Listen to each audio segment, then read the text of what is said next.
Good morning, my friends. My name is Lama Jigme. I'm the non-sectarian monk, yogi, healer, and teacher. I'm the guy who combines the teachings of Lao Tzu and Gautama the Buddha, the teachings of Sutra and Tantra, as well as the teachings of the Mahayana and the Theravada. In other words, liberal, controversial, one-step shopping. This morning, what we're going to do is, instead of having a formal lesson, what we're going to have is a practice, and you can practice along with me. We're going to practice on behalf of Ginger of the Wonder Cat, who has fallen ill. And one of the things I love about Buddhism is that the two pillars of Buddha's wisdom teachings do not rely upon dogma or faith. They rely upon consistently observable phenomena. What? What are those two pillars? Interdependence and change. Ask a physicist, be they I forgot what they call themselves, be they an astrophysicist or a particle physicist, and they'll tell you that we live in an interdependent universe where everything affects everything and is affected by everything. If not directly, then indirectly. If not overtly, then subtly. If not immediately, and then eventually. So what? So this. We live in an interdependent universe, and we can, at least to some degree, influence the healing of our friend Ginger the Wonder Cat, whose image should be on the front panel of this video. I love cats. They're just naturally imperious, are they not? They can be bathing themselves on the edge, fall off, land on their feet, look at you, sit down, and be perfectly dignified. We'd require therapy after that. They're just fine.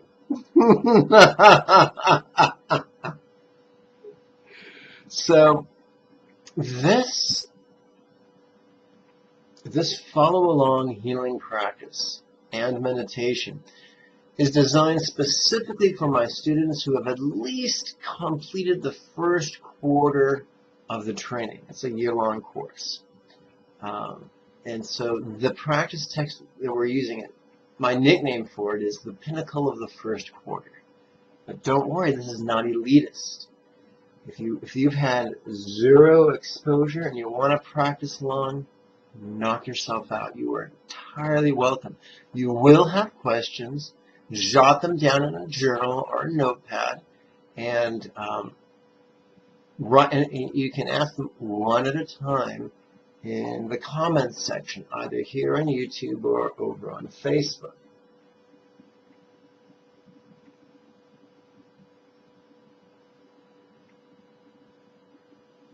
Be patient with yourself. Do not view this as a perfectionistic test of your worthiness. Give yourself permission to be a slob, to be a klutz, to be a bozo. I know I do. I've been doing it for quite some time. The key to enlightenment is not doing everything perfectly all the time. It's doing your best, choosing a golden intention, being aware of your flaws, and learning from them. That's the dance, my friends.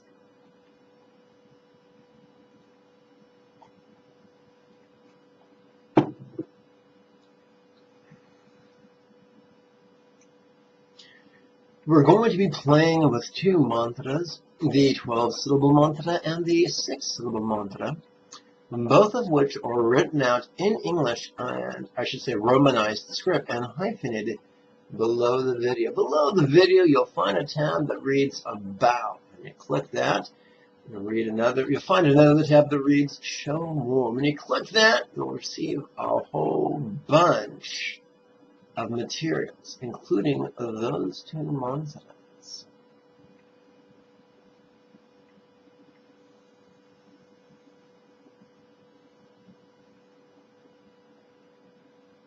Just to clear things up before we begin, the practice text that I use is free for all my students. Some students give me $35 class, some give me more, some give me less, some give me nothing. So to be my student, all it's really, really, really required is enthusiasm and humility and, you know, an internet connection.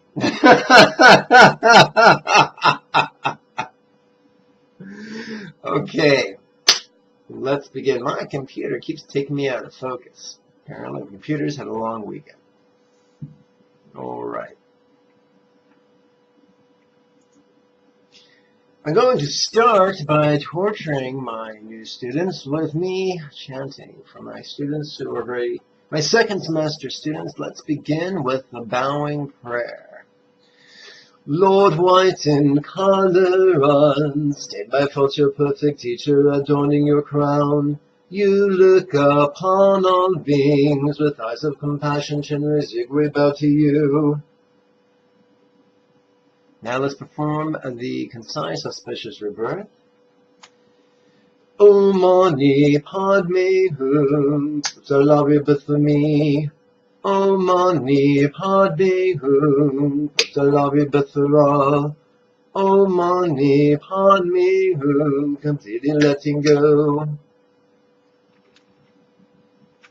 Okay, if I remember correctly, this is the second to the last chant.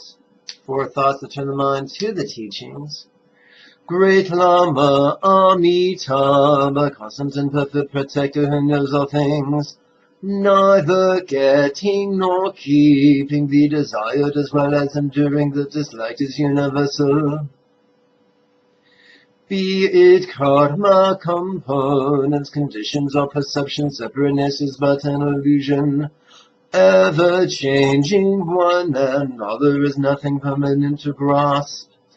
It is extremely important to make the most of the freedoms and opportunities that we have received. Remembering this may my mind enforce Buddha's Dharma Om Ahum Vajraguru Padma Siddhi Hum. And now, the final chant, the 4 immeasurables. May everyone be happy, may everyone be free from misery. May no one ever be separated from the happiness. May everyone have balance, free from greed, hatred, and confusion. That all beings may benefit, Almighty ben me whom. So here's the deal, my friends. Gotta find the right button, and there it is. If you followed along, or even if you just listened, we just generated some very good karma. You don't have to believe it, but it's a fun idea to play with. We can pretend that we project the positive energy through our right palm. Here's my right palm. We can pretend that we can visualize the first initial for Ginger the Wonder Cat, the letter G, in the center of our palm. And so we can take the good energy that we just generated and intend to leave our palm and saturate the syllable G that represents our friend Ginger the Wonder Cat. One of my teachers was Gela. Again, he was fond of saying all mental objects, all mental phenomena are objects of mental imputation, which means things don't have inherent meaning. They have the meaning that we add to them.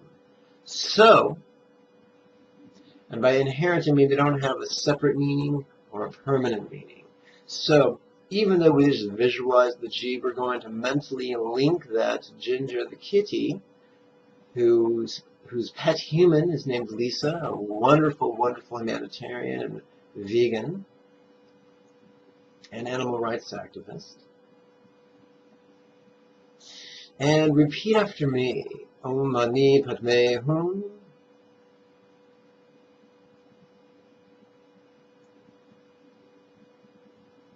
Complete and rapid healing for ginger. Om Mani Padme Hum.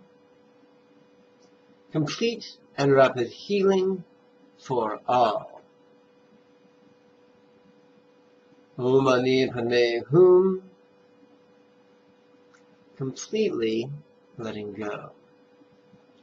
Many years ago, when I was just starting out on the spiritual path in this life, I was happy to manifest. I was scared to let go.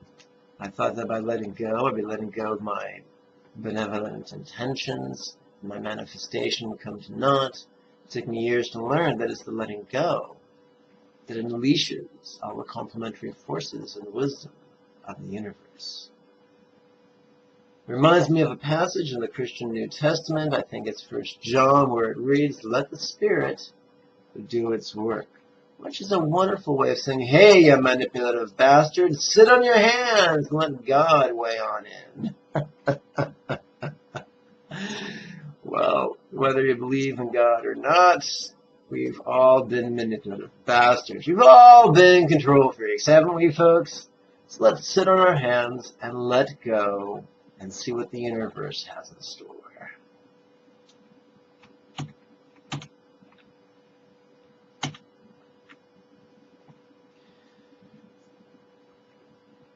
In Tibet, there is a tradition of study found in all sects of Buddhism in Tibet, the land of the snows. It's called Lam, or stages of the path, and it's typically all sutra teachings arranged by subject, with a smattering of tantra teachings woven in.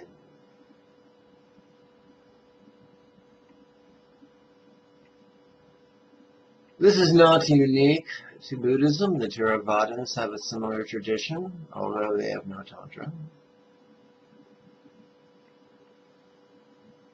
My first Lam Rim Genla, or a teacher of the stages of the path, was His Holiness the 14th Dalai Lama of Tibet. I extend great gratitude and respect to him. This is my nod to him. If you're curious about what he wrote on the subject, I recommend the book of his that I recommend the most is simply entitled The Path to Enlightenment. Yes, yes, yes. It is fundamentalist, and as such, there's plenty of fear, rigidity to go around. But if you can see beyond that, there is great wisdom. Don't worry, I'm not a fundamentalist. I'm a controversial liberal, Lama. So I'm more into love and peace than fear and rigidity. I'm a tantrika, and so I see only one use for rigidity, and it doesn't belong in our attitudes.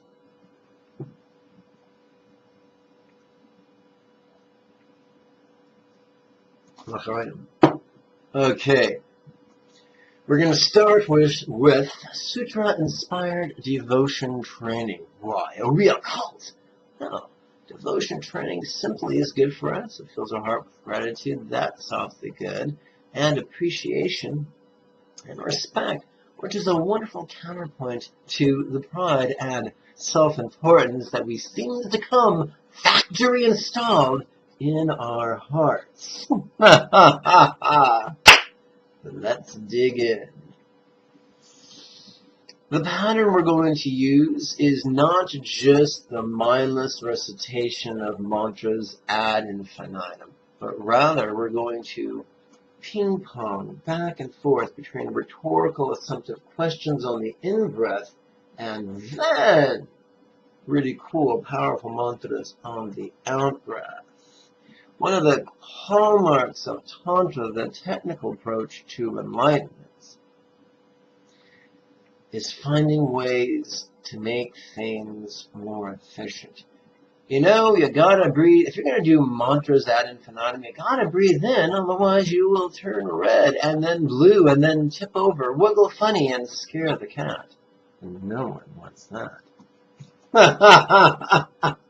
So we gotta breathe in anyway. So as long as we're breathing in, let's make that in-breath just as effective and efficient as possible. We do that by mentally, silently reciting a contemplation, specifically a rhetorical, assumptive question on the in-breath, which is much more powerful than an affirmation. For truly, my friends, affirmations are merely lies we tell ourselves. Lies that our subconscious ain't buying. If our subconscious was Bart Simpson, it would most assuredly tell us to eat its shorts. Now, I'm all in favor of fiber, but that's carrying things a bit too far.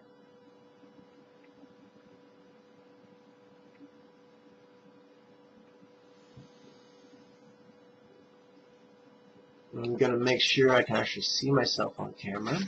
Grab your trusty mullet if you have one. If you don't, on my website, www.lamajigme.com, under the tab that reads Class Materials, click that and you can get either boy mullets and girl mullets. Boy mullets are bigger, girl mullets are smaller. It's just a fact. Most girls have teeny fingers. Most boys have big old clunky fingers, and it works better. One time I told it to a gal who like me, was a feminist, and she took umbrage to that. She said, "Why, how dare you, sir? Give me your boy mullet. I will count with it with ease." And so we started counting mullets, and then she said sheepishly, "I would like to use the smaller beads, please." Because let's face it, 9 times out of 10, boys have big fingers, girls have small fingers. That's just the cosmic punchline.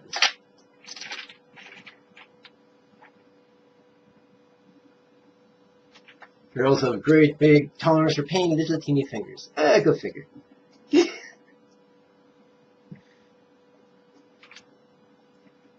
Boys need low tolerance for pain because we're stupid and we will probably bleed out unless our body screamed at us that we were injured. I'm reminded of what George Carlin said. George Carlin, I will paraphrase brutally if I may. The difference between the sexes? Glad you asked. Men are stupid and women are crazy. Why? Why are women crazy? Because men are stupid.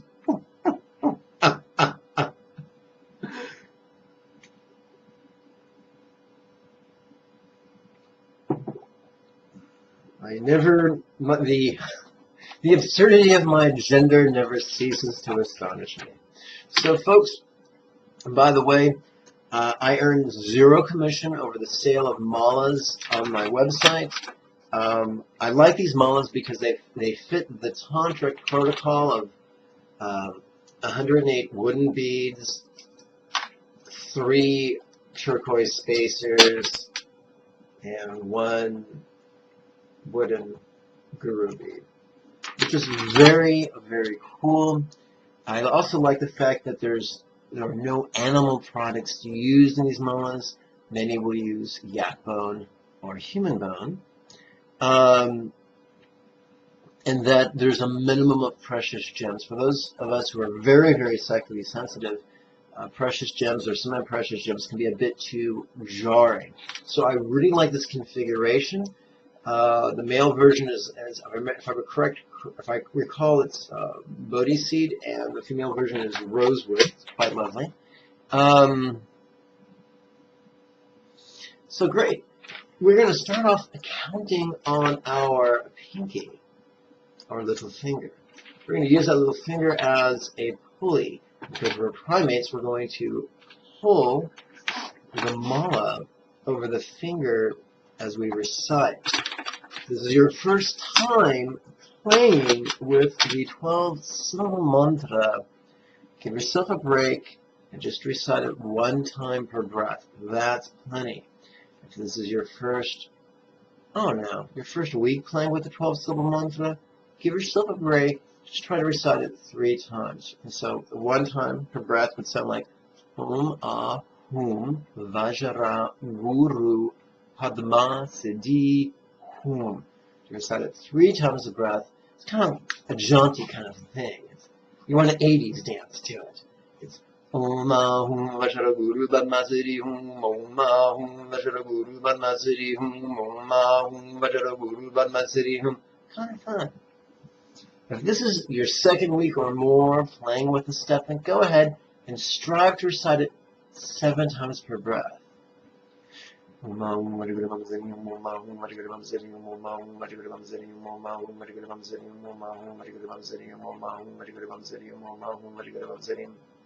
the key is, how do I count to 7 without using my fingers and toes?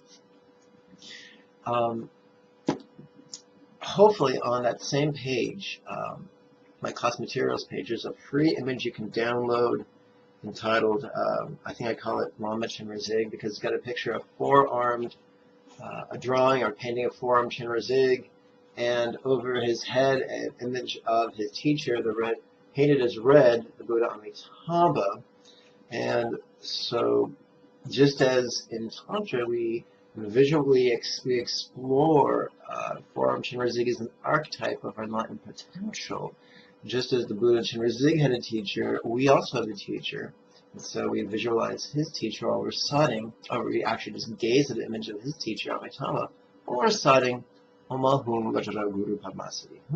So, how do I count to 7? Glad you asked. I gaze at that image through my left eye with my right eye closed for 2 repetitions. Then I close the left eye and gaze at the image through my right eye for 2 repetitions. And I open both eyes, gaze at the image for 2 repetitions. Then I close both eyes, enjoy the absence of sight, and recite that mantra for 1 additional repetition for a total of 7. Now that might sound daunting, but in time it becomes very easy. And when I say time, I mean typically less than a week if you're practicing twice daily.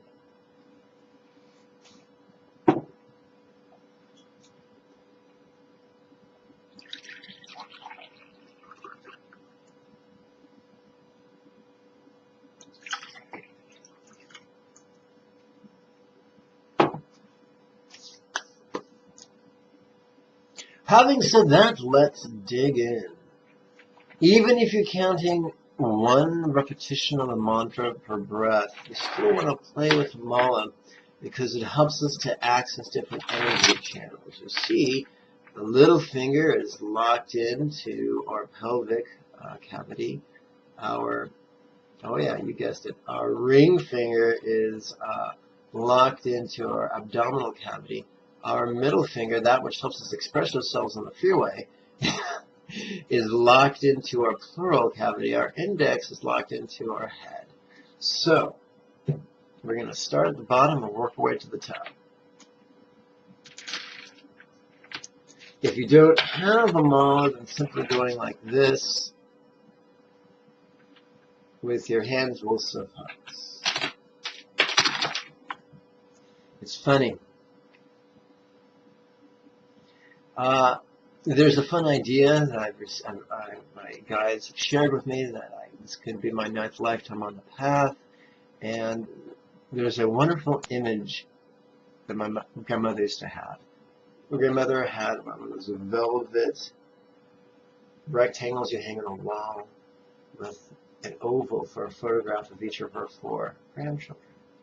The very top is her eldest grandchild, my cousin Alexis, who looked like a fairy princess.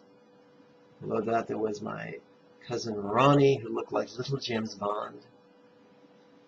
There was a picture of me below little James Bond, smiling dopily and playing with my fingers.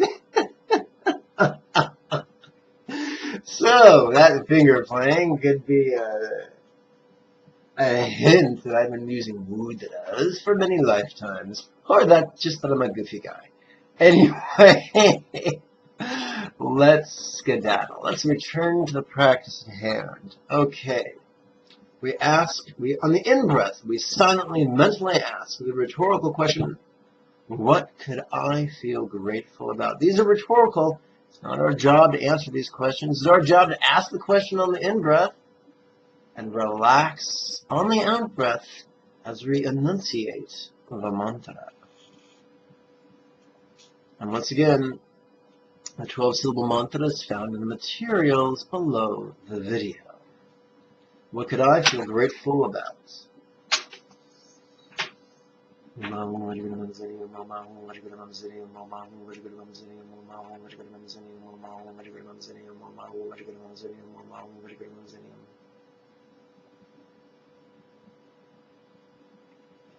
How could the Buddha have been kind to all? What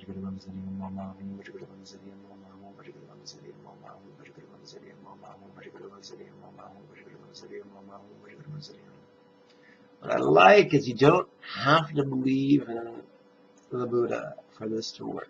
You could be a Methodist or a Muslim, and this will work just fine.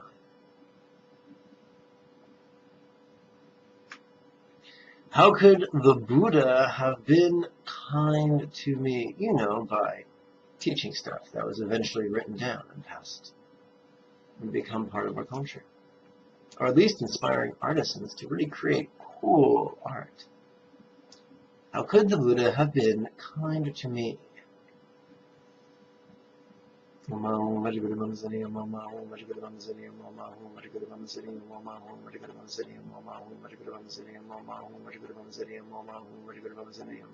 know, because who's ever looked at a Buddha statue and felt agitated afterwards? Hardly anyone, really. How could my teacher have been very kind to me?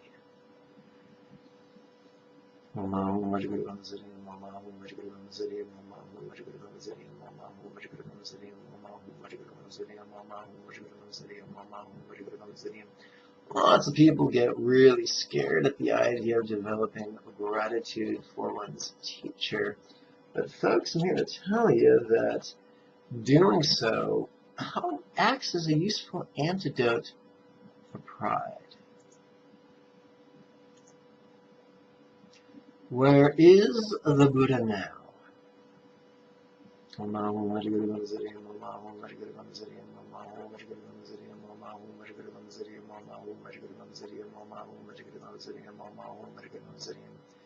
Buddha exists? I don't know. Is Buddha in Buddha heaven? I don't know. Is Buddha visiting me from Buddha heaven, sitting in my bed, kicking his feet back and forth? I don't know. Welcome to the world of the Buddhist liberal. We're very comfortable not knowing everything, as opposed to the fundamentalists who have an answer for everything. Next rhetorical question is, where's my teacher now? Ah, that's an easy one. He's either present, or he's on the other side of YouTube, or he's somewhere, in this mystical place called Southern California. And here's the cool thing. Your teacher is accessible via email, telephone, Skype, video, or you can ever for in-person visits. Pretty cool. Where is my teacher now? Now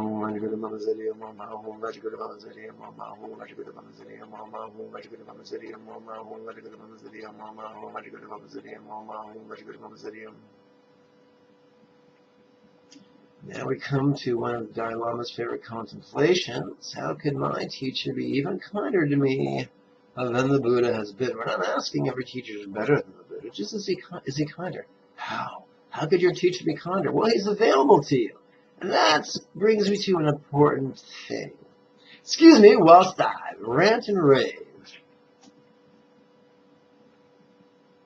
There's a type of human being that I like to call a stupid white person. America has a wealth of stupid white people.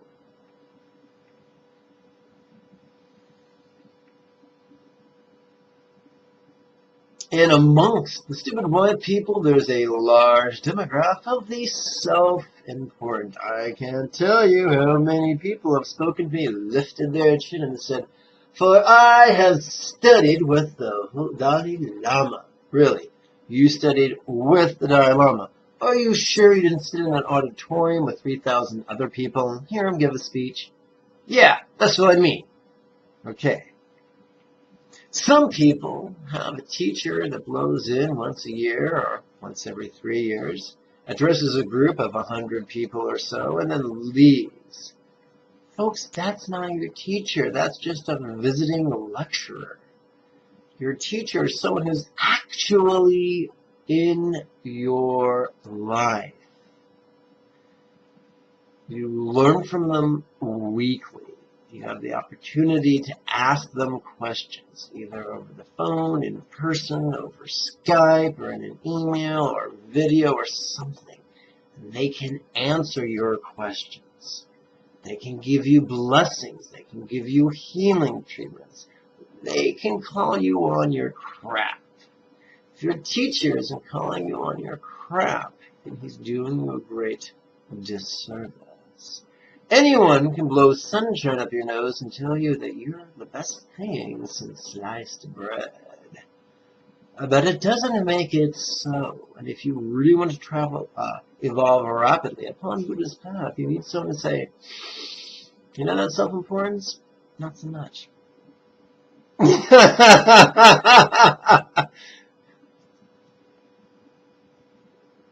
Just like you needed your mom to say, stop hitting your brother.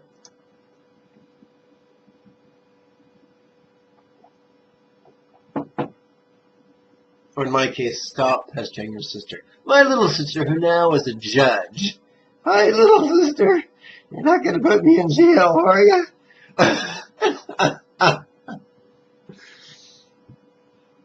Okay. Fourth and final sutra contemplation of devotion. Thank you, my kind teacher. Whoops, I forgot one. My mistake. How could my teacher have been even kinder to me than the Buddha has been?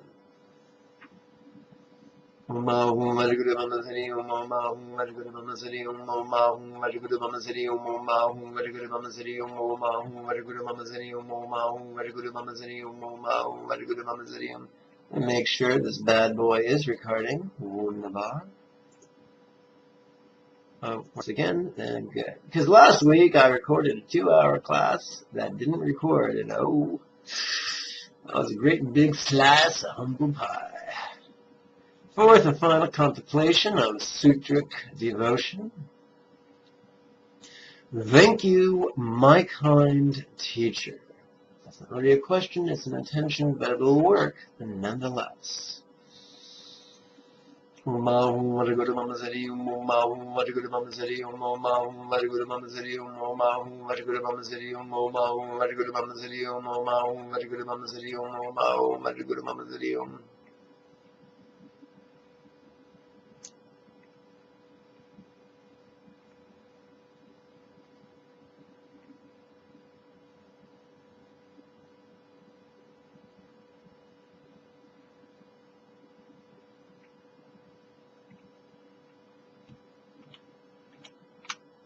And now we're going to dabble, we're going to flirt with Tantra. We're going to perform the 4 contemplations of teacher devotion that snack of Tantra. Now, being a controversial liberal Lama, we're not going to use the metaphors of Tantra. We're going to convert them into similes. Why? Because metaphors are often misunderstood as literal statements, and that causes huge problems. Because, let's face it, in a conventional world, if we say John's stubborn, we get that. If we say John is as stubborn as a dog with a bone, we get that. That's a simile. If we say John is a dog with a bone, few people will think John actually has 4 legs and a tail. However, in spiritual circles, if you start using metaphors, some people really think you're talking literally. It creates all kinds of problems. I'll never forget the girl who insisted God's name is jealous. She would not be convinced that was a trope. That was a turn of phrase. That was figurative. She thought his name was, Jealous Almighty. That's what it said in his driver's license. So said she. So, we're going to prevent that downfall. We're going to prevent that tiger trap by using similes.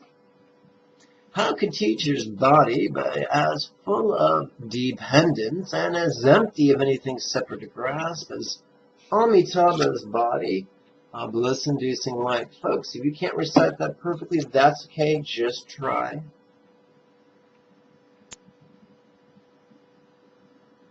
We're going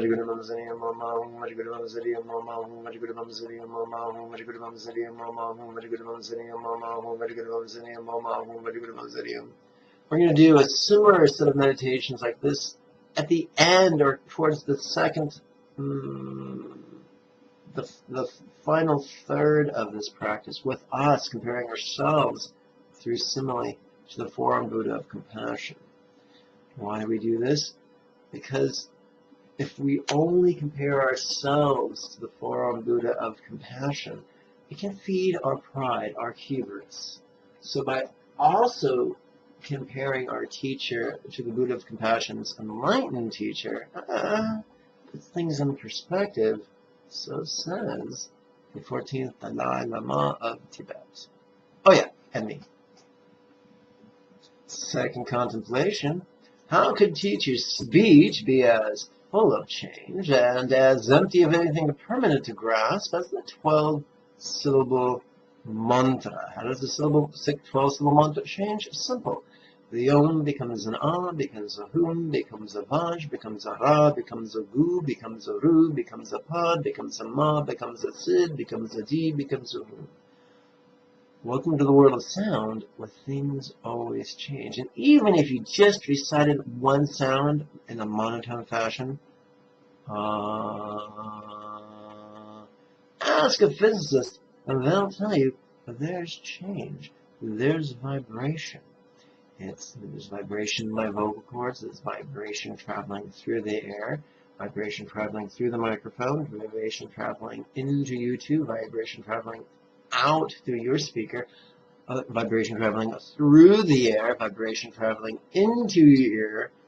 Guess what? Movement. And movement means change. How could a teacher's speech be as full of change and as empty of anything permanent to grasp as the 12-syllable mantra?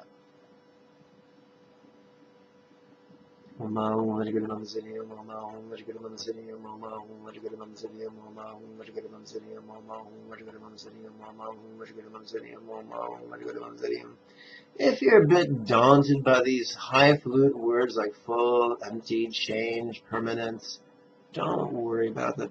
That will be explored further in the second third of these contemplations. We're still in the first third, so let's settle down.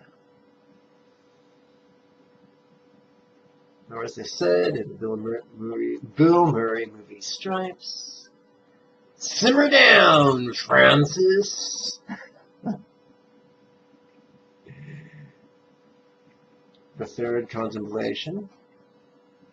How could teachers' emotions and thoughts be as full of dependent as well as changing experience and as empty of anything separate or as any separate or permanent self to grasp as universal love and the wisdom of letting go?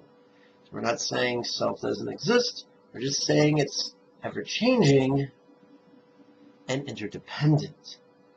Anyone who says, like for instance, I love the Beatles, I think John Lennon, genius, but when he was an enthusiastic practitioner of transcendental meditation, he wrote a song during a meditation break. And it was written in a state of enthusiastic exuberance. And there's a phrase. Oh yes, the refrain of the song is, "Nothing is going to change my world." Well, guess what? In less than a month, John became disillusioned and quite cross with his teacher. I forgot his name. I'm sure you can Google it. And he left and stopped practicing TM. George started practicing with the Hare Krishnas and whatnot, and John went on to write Let It Be. So, I'm sorry, not John, Paul, my mistake. So apparently, things did change his world. One of the problems with Hinduism is the idea that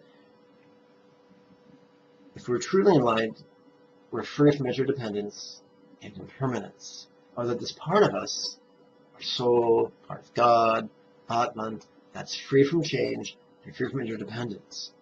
that is setting ourselves up for a cataclysmic crisis. Because everything, ask a physicist, ask an astrophysicist, ask a particle physicist, ask a philosopher, ask a historian, ask a poet, ask a sculptor, ask a musician, ask your mama. Everything is affected by other things. Everything affects other things. Everything changes, whether we want it to or not. For the better, for the worse, or simply innocuously, things change everywhere all the time. Sometimes overtly, sometimes very subtly, but things change. What about Mount Everest? Does not change. Ask a geologist. They'll tell you, oh yeah, it's changing. So one of the challenges of Hindu metaphysics is the idea of a changeless self. Buddha never said we have no self. In fact, he was very enthusiastically did not participate in metaphysical speculation. He insisted that everything changes all the time, and everything affects everything, and everything's affected by everything. Interdependence and impermanence. You don't need a PhD in philosophy. Mine is 5 sense organs that work, and you'll see that every day. As the seasons come and go, we see the impermanence of a year. As the sun, as the moon waxes and wanes, we see the impermanence of a month. As the sun rises and sets, we see the impermanence of day. And even now, we could place our hand upon our upper chest. We could feel it swell and sink and feel the impermanence of a breath. That is why it is written in the second set of lesson texts, the sadhana of Chenrezig. Ever-changing, one and all, there is nothing permanent to grasp. How could teachers' emotions and thoughts be as full of dependent as well as changing experience and as empty of any separate or permanent self to grasp as universal love and the wisdom of letting go?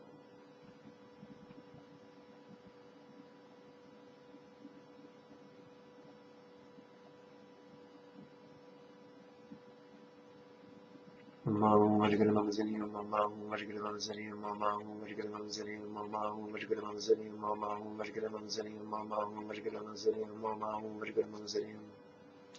the final contemplation for this portion: how could my teacher be even kinder to me than the Buddha has been? Even though we've juggled with these wonderful metaphysical thoughts, bringing it down to the trenchant.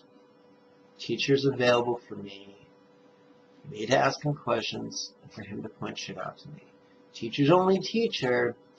If he gives me instructions, I'm only his student if I apply those instructions. Oh yes, it's so profound and metaphysical.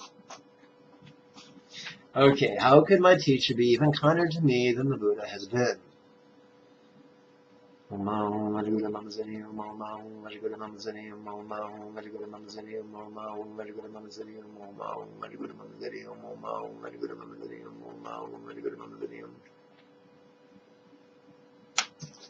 Oof.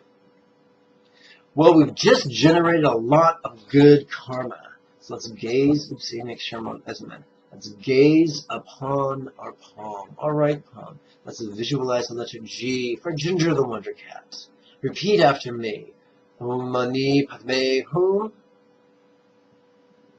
Rapid and complete healing for Ginger. Om Mani Padme Hum. Rapid and complete healing for all. Om Mani Padme Hum. Completely letting go.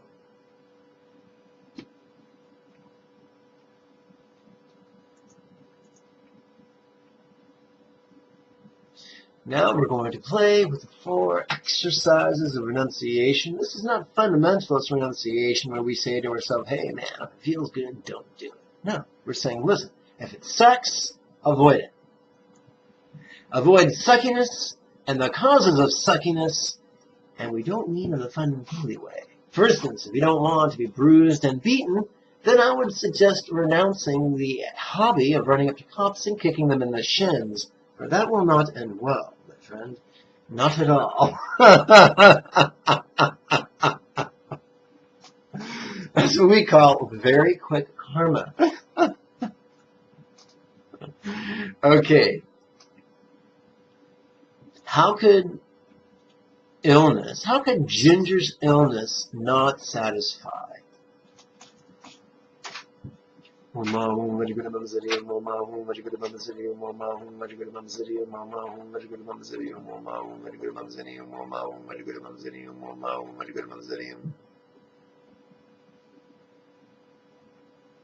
I like using sturdy things on my shrine and my altar. In Sanskrit, it's called mandir, because I used to have cats when I was married.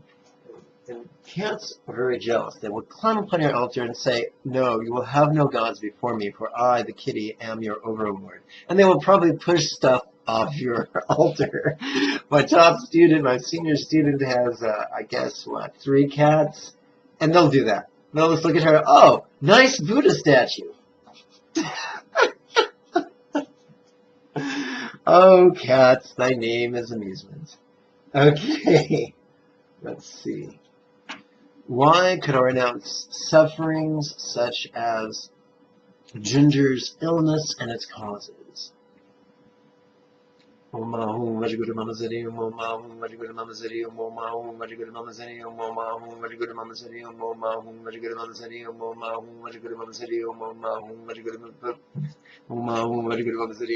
thought of a wonderful meme, and it's of a Monopoly board, and it's obviously in full play, and there's a cat sitting in the center of it.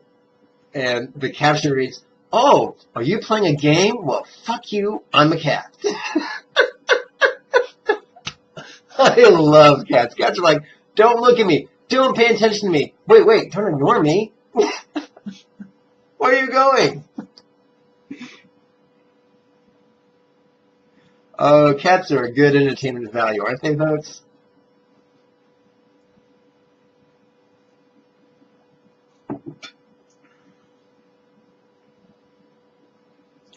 How could this present ripening of my past karma be quite fair, just, and even beneficial?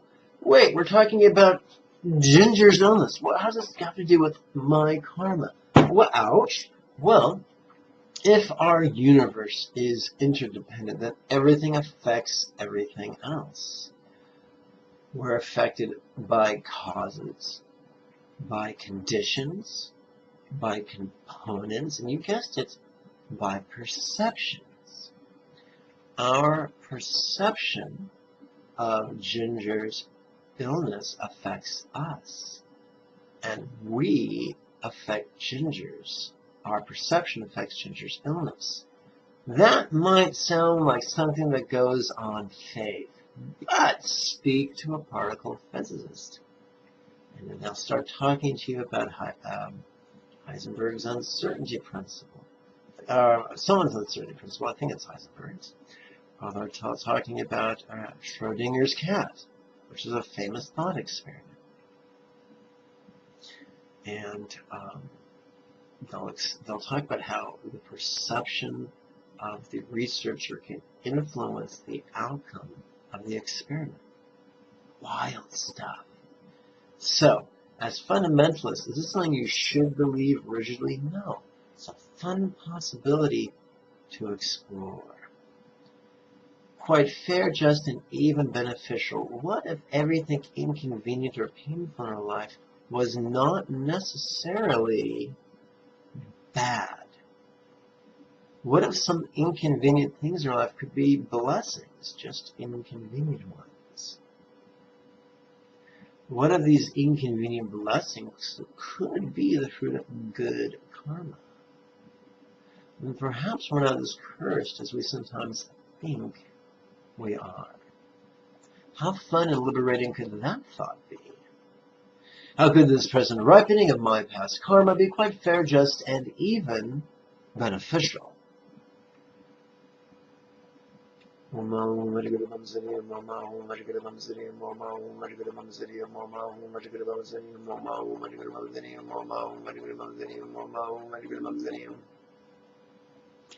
And the fourth and final contemplation of this set: how could I make the most of this golden opportunity?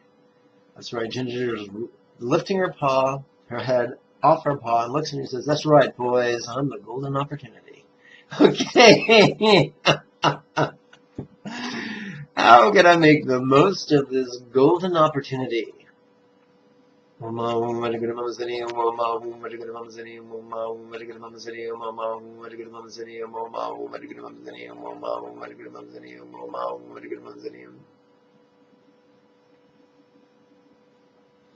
Since we've completed another set, let's bless Ginger some more. Repeat after me. Mani Padme Hum. Rapid and complete healing for Ginger. Mani Padme Hum. Rapid and complete healing for all who are ill. Mani Padme Hum. Completely letting go.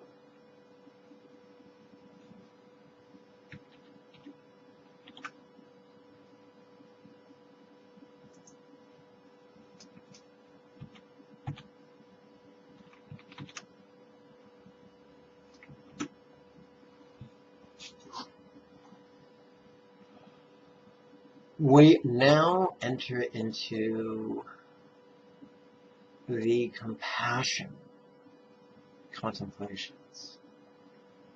The compassion that I help you generate is not aimed at your emotions, for those are squirrely, and trying to control them typically multiplies neurosis. Au contraire, we are the target, the object of our compassion is not our emotion, but our volition, our will, our intention. For that, we have some say over. We start with a category of contemplation known as equalizing self and others. We start with the compassionate version of this. The basic definition or contrast between compassion and love. Compassion and love can be thought of as two sides of the same coin. The coin of learning how to give a flying fuck about others. Oh yeah, I said others. Compassion sees a suffering and longs to alleviate it, and tends to alleviate it, if not physically, then at least metaphysically. Love sees a need and longs to meet it, if not physically, then at least metaphysically. In essence, compassion takes suffering, love gives blessing. Compassion takes, love gives, in the most wonderful way. The rhetorical question is as follows. What are some of the ways that myself and every other living being could be exactly alike in our longing to be free from every suffering? We may define suffering differently. You know, one man's need, MEAD, is another man's poison, because I'm a teetotaler. You know what I'm saying. But generically, if we feel something's suffering, we don't want it. You might say, what about a masochist? Their definition of suffering and pleasure may be different than ours, but whatever they deem as suffering, they don't want. That reminds me of a joke I heard in 6th grade that really tickled me pink. If a masochist says, hurt me, what does it say to say? No.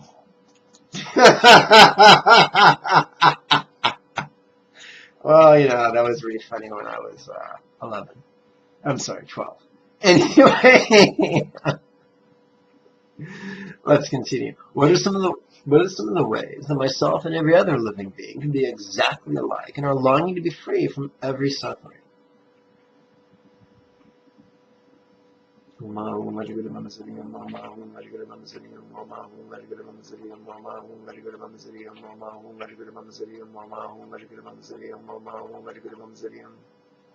Once again, if you're unable to recite this perfectly, that's okay. Try your best. Effort counts. Intention counts. Now we move on to the 7 contemplations known as universal motherhood. If you're like me, the song by Danzig is now in your head. You know, mother. Creepy video. Very creepy video.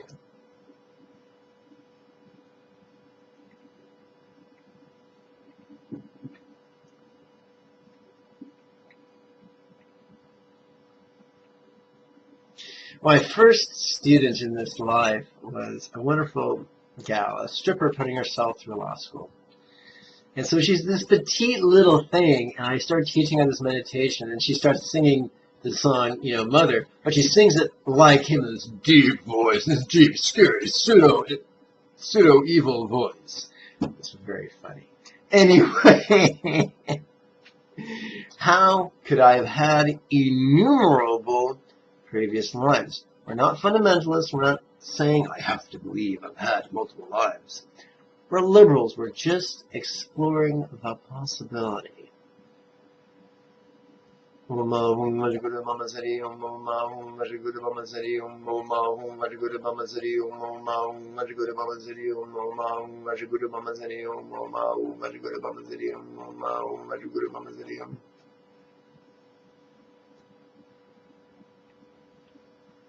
How could I have had a mother in each of my previous lives?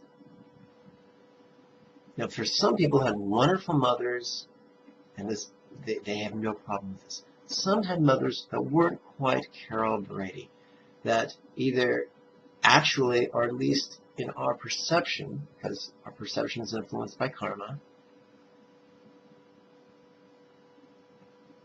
were unkind, or unwise, or both. Stick with me, and you'll find this could be very healing. If this makes you feel a little tension in your chest, bear with me. We'll see this, we'll ride this out together. How could I have had a mother in each of my previous lives?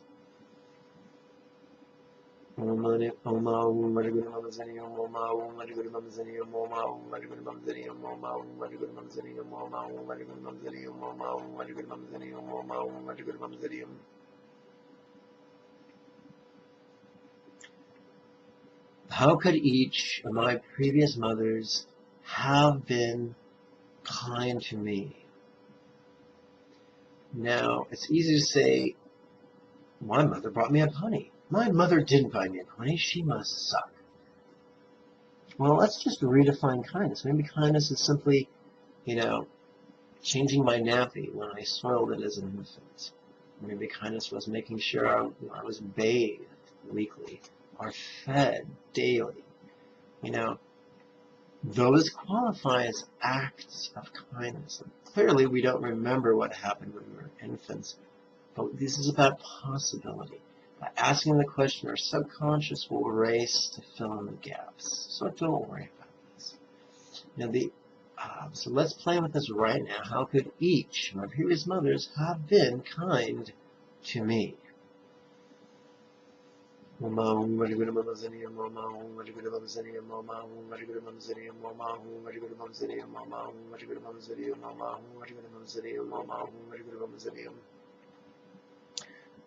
I was an adolescent, like most boys, I was an angry adolescent. I can't comment on girls. It's been many lifetimes since last I had breasts. But I was quite annoyed at my mom through the majority of adolescence. One of the things that helped me cope with that as an adult, seeking to overcome my childish pettiness, was the fact that my mother gave birth to me when she was 26. And then I think about myself when I was 26. What kind of a star-spangled idiot was I like when I was 26?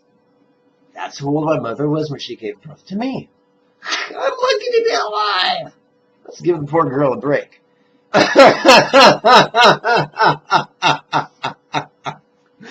Okay.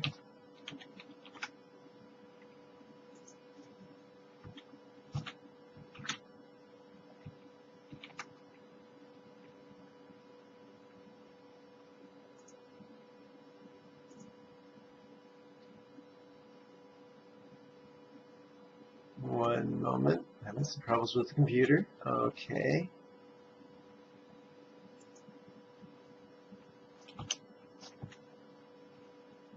Thank you, computer. Okay. Next exercise. We talked about innumerable previous lives. We talked about having a mother in each of those previous lives. Consequently, how many mothers could we have had? Innumerable. What a winky-dink. Because when we stand on the observation deck of the Empire State Building and look around at the infinity of living beings, we say, oh, look, how many living beings are there alive now? Innumerable. Some have 2 legs, some have 4 legs, some swim in the sea, some fly in the air. You get the idea.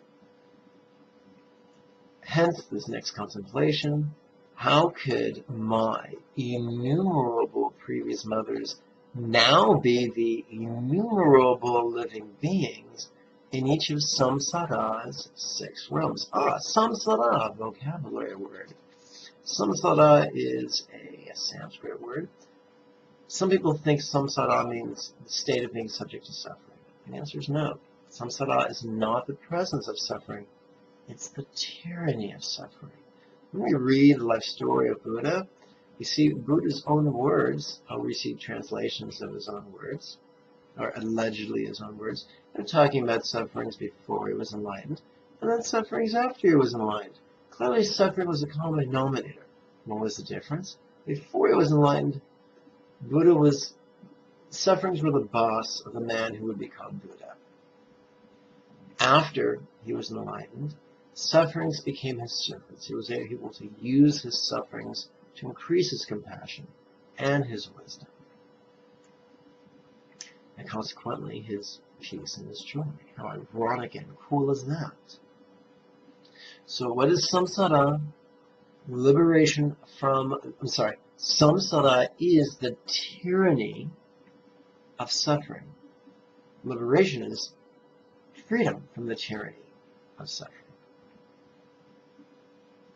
Anyone who tries to tell you there's a way to live without ever suffering ever again is trying to sell you something. Run away from that person as quickly as you can. Let's continue. How could my innumerable previous mothers now be the innumerable living beings in each of Samsara's 6 realms? Explore this with me, if you will. How ironic could it be if the drunk before you trying to punch you in the nose was once the mother in a previous life who wiped your runny nose? Kind of makes us less eager to punch the chump in the chops, eh? Okay, so here we go. How could my innumerable previous mothers now be the innumerable living beings in each of Samsara's 6 realms?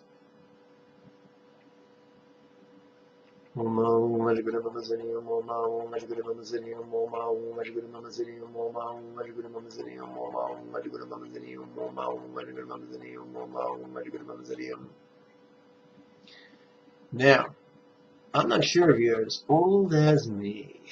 When I was a kid, our televisions were not rectangles, they were boxes. And we didn't have a remote control, we had a dial, we had 13 channels on the knob, and you'd click it to change channels. Well, guess what? We got 6 categories, or 11 channels of sufferings to look at. Now, there's something called the 6 realms of samsara. A fundamentalist would say these are 6 realms, and if you are a slave to your rage, you're going to take a birth in hell. If you're a slave to your greed, you're going to be a hungry ghost. If you're a lazy Dharma student and you deny causality or change or impermanence, you're going to be born as an animal. If you are a slave to your fear, you can be born as a human. If you're a slave to your jealousy, you can be born as a demigod. And if you're a slave to your pride, you can be born as a god. The last three, of course, means that your fear and your jealousy and your pride are mixed with some good karma. Now, that's the fundamentalist presentation of this idea. I don't find that empowering. I don't find fear and threats or implied threats to be empowering. In fact, if anything, I find that retards our progress on the spiritual path because we all experience rage and greed and laziness and confusion. We all experience fear and jealousy and pride. And trying to pretend that we don't impedes our wisdom, impedes our perception, impedes our spiritual growth. Rather than do that as a liberal, I'd rather look at these ideas and use it to increase my compassion, my desire to free others from the tyranny of suffering and that suffering's causes.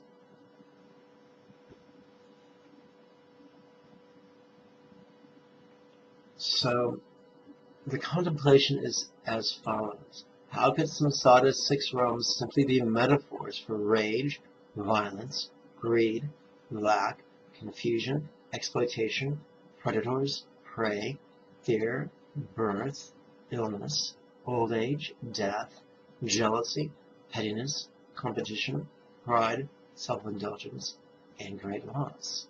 Each of these elements are a flavor of suffering. Everyone has experienced, no one gets out of samsara, no one gets out of life without tasting of each of these sufferings, at least once. I mean, come on, how often have we been angry? How often have, as a kid, did we, in anger, kick our bicycle or knock over the checkers board?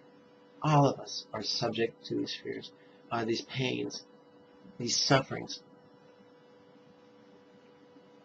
And so we can stretch our imagination and see that potentially every one of our previous kind mothers could have experienced every one of these sufferings innumerable times. This is not designed to make us feel bad and bum us out. It's designed to make us get off our tush and at least metaphysically, if not physically, try to alleviate the sufferings of others. I'm going to give you an example. I don't like the idea that fish and fowl and cattle and pigs are tortured and murdered. So I like the idea of being vegan. I like the idea that a life as a vegan is arguably prevents the torture and murder of 2,000 to 6,000 beings. How nice is that? I look at my mother dealing with colon cancer right now, and I remember that consuming animal protein is a carcinogen to a human being. And I sincerely, wish I could take away my mother's omnivorous propensities. I think about the men who have erectile dysfunction because of or the women who have clinical frigidity, or the people who have heart disease, or people who have suffered strokes, all from atherosclerosis. With the exception of coconut oil, plants are the only, animal food are the only source of cholesterol for humans, which causes atherosclerosis. When I think about Alzheimer's, when I think about people aging badly, when I think about people having central nervous system disorders, I long to take away their omnivorous tendencies. So whether I'm having compassion on omnivores, or I'm having compassion on the animals we typically subjugate for our culinary pleasure, compassion plays a role in each. Now, I'm not saying this so they can say, oh, look how awesome Jigme is, because I'm really not. But it's so we can see how this relates to the world around us. To resent the animals we have subjugated for the diseases we've gained by consuming them, it's kind of lame. it will undermine our compassion. To resent the people who torture and murder animals, if not in person, then by proxy as their consumer decisions, will undermine our compassion and rob us of peace and joy. There is plenty of foolishness to go around. There's plenty of suffering to go around. There's plenty of reasons for us to have compassion on every living being if we play with the idea that there's at least a possibility that that living being could be a previous kind mother. So this is a challenging contemplation. You probably won't do it perfectly. That's okay. It's the intention that counts. How could samsara's 6 realms simply be metaphors for rage, violence, greed, lack, confusion, exploitation, predators, prey, fear, birth, illness, old age, death, jealousy, pettiness, competition, pride, self-indulgence, and great loss? And by the way, studies have shown great breakthroughs come not through competition, but through cooperation. Competition actually undermines progress. Something to think about.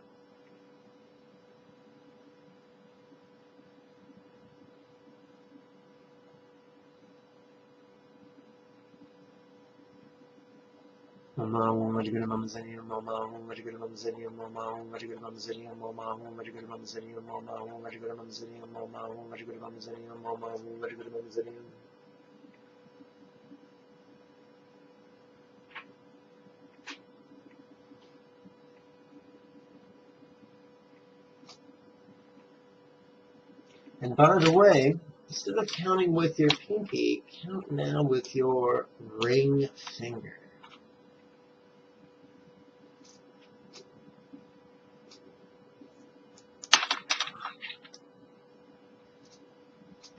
If you're not a mala, you can still hold your hand like this even without a mala. Mala, of course, meaning Buddhist rosary. Let's continue. How could every living being be my previous kind mother? Yes, even the annoying ones.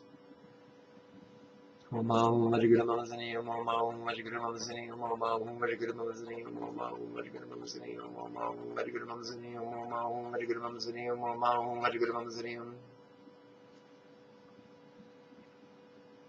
of the things I find perfectly ironic is this.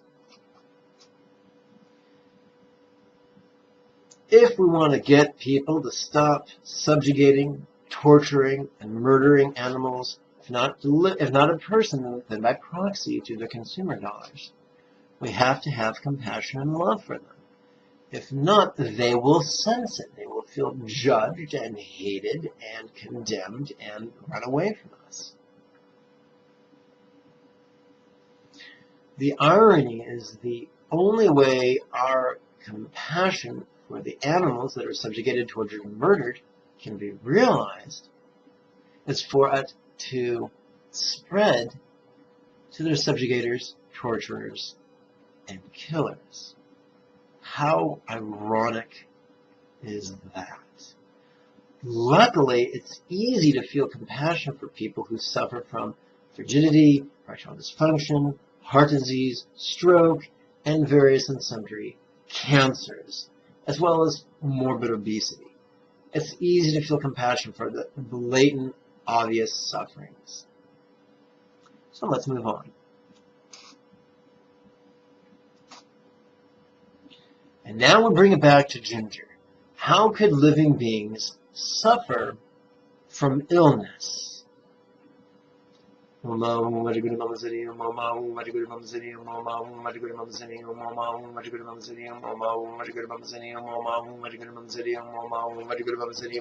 generate lots of good karma. Let's bring it back to Ginger. Repeat after me. Om Mani Padme Hum. Complete and rapid healing for Ginger. Om Mani Padme Hum. Complete and rapid healing for all.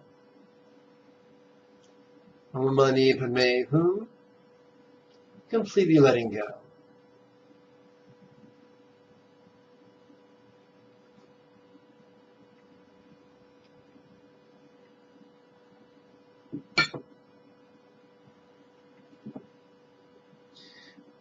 I don't want to create the illusion that I'm a perfect guy raised a vegan. I wasn't. I was raised to be an omnivore. And my whole family is prone to colon cancer. Last summer, I was tested. And even though I've been a vegan for a very long time, I had precancerous pop-ups. And that is the propitiation of the omnivorous lifestyle. There's no way around it. Could it be completely fair and just that after participating in the subjugation, murder, and torture and murder of fish, fowl, pigs, and cattle, that could this be my just comeuppance? Yes. But is it still kind of scary? Yes. And is this still kind of sad? Of course. And so I can take my own fear of mortality and, the inconvenience of cancer treatment and parlay that out to others. I don't want others to experience this. I don't want, regardless of what they deserve, I don't want them to experience this. Therefore, I don't want them to experience this or the causes of this. Oh, yes, karma rears its thorny head. So, in other words, anyone can do anything wrong. And how do people practice veganism wrong? By being self-righteous poopheads. So let us not be self-righteous poopheads. Or if we are self-righteous poopheads, let us be poopheads no longer.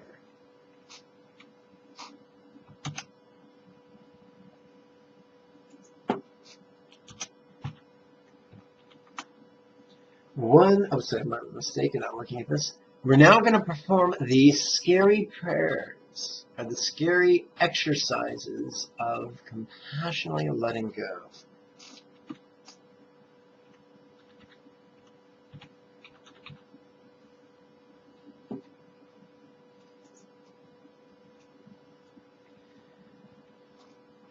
Typically in Buddhism, we let go of things through the wisdom practices. This radical form of using compassion to let go comes to us from the Lojong tradition brought to us by the Kadampas of Tibet, who learned it from Atisha Dipankara Sri Jana from Bengal, who learned it from Serlingpa of Indonesia, who of course learned it in India. If my liberation from illness right now is best for all living beings, then may I be liberated from illness right now, that all beings may benefit. Well, that was easy.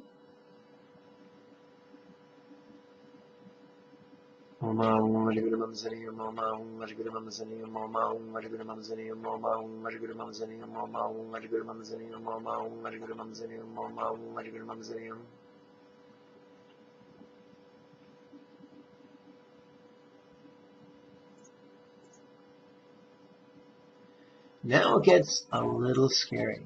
If my liberation from illness later is best for all living beings, then may I be liberated from illness later, that all beings may benefit. A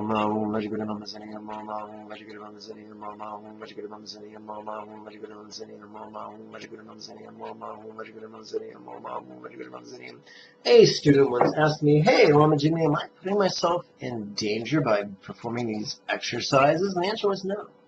Here's one of the cool ironies. According to all the Dalai Lamas and Buddha himself, nothing generates as much good karma as the love practices and the compassion practices. They are protective. The great Kadampa saint once could tell through his clairvoyance that his days were coming to an end. He dedicated his good karma that he would take rebirth in hell so he could teach people in hell the Dharma. A few days later, he was very dejected because he realized through his clairvoyance that he would not be going there. He'd be going instead to the paradise of the Buddha of infinite life. He was a he was a fundamentalist, so he saw things that way. So in other words, even if someone wanted to take an unfortunate rebirth, they couldn't through the power of their compassion and love. So let's play with the possibility that it's the intensity of our compassion that protects us from that compassion's ostensive or apparent idealism.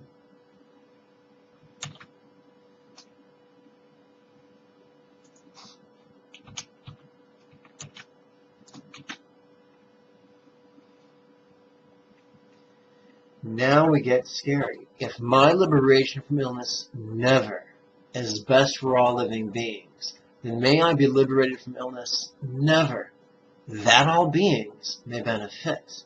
This is what separates the men from the boys.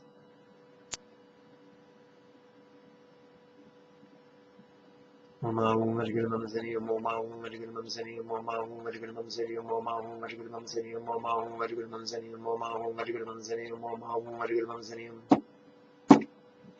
now we come to the last piece of this set. May I take all of everyone's illness and add it to my own, so it may be a substitute for everyone else's illness, that they may be utterly liberated from sufferings, causes, presence, tyranny, and consequences. And let's bring this on home.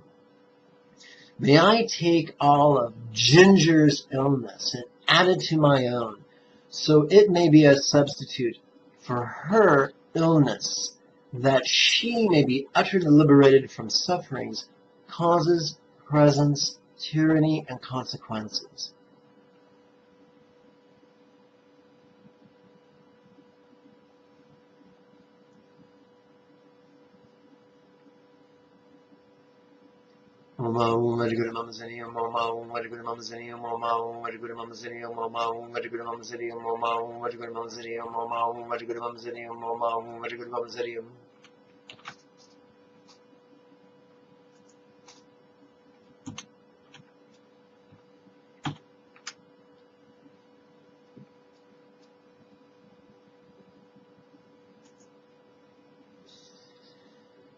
Let's bring it back to Ginger. Repeat after me. Om Mani Padme Hum.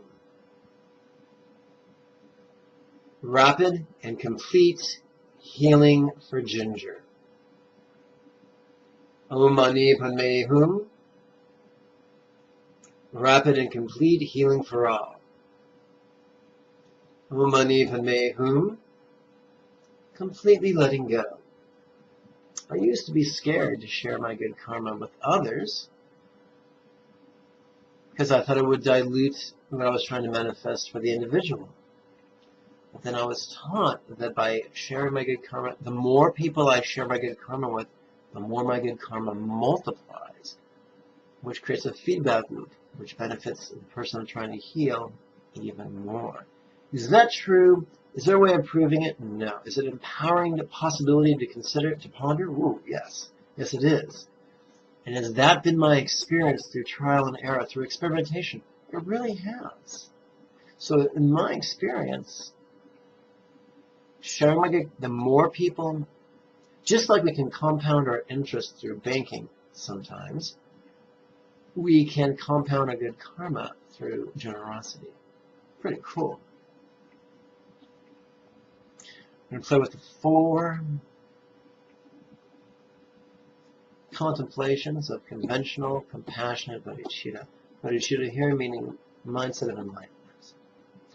What could be some of the reasons I could long to free every living being from the sufferings of illness and its causes. Om Vajguru Mamsariyam, Om Vajguru Mamsariyam, Om Vajguru Mamsariyam, Om Vajguru Mamsariyam, Om Vajguru Mamsariyam, Om Vajguru Mamsariyam, Om Vajguru Mamsariyam.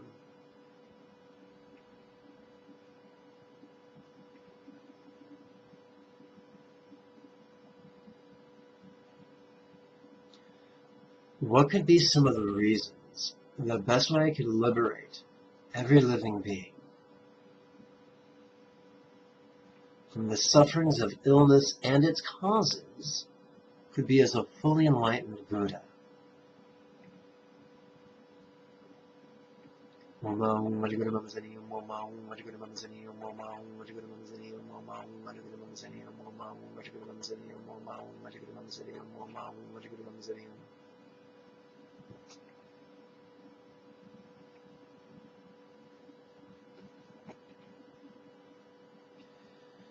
May I now and evermore joyfully, enthusiastically, and easily accomplish full enlightenment, primarily motivated by the heartfelt longing to soothe and liberate every living being.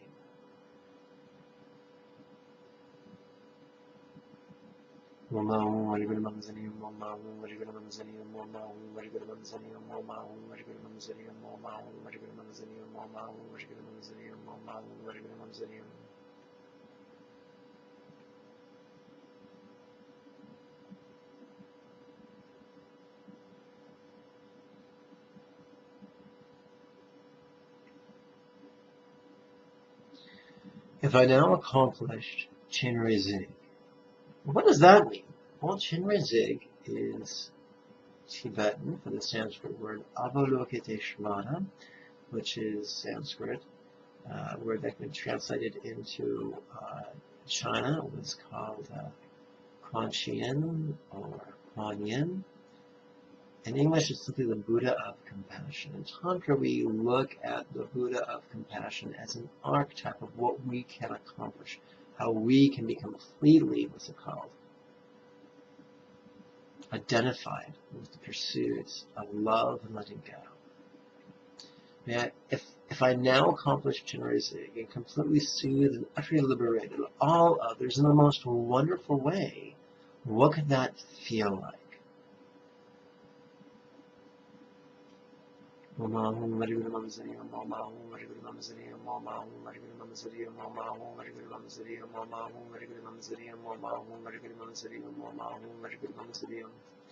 here's the deal. Let's pretend there's three types of living beings. Let's pretend there's Buddhas, Bodhisattvas, and boobs. You know, like Homer Simpson. Let's face it, we've all had numerous Homer Simpson moments. Nope.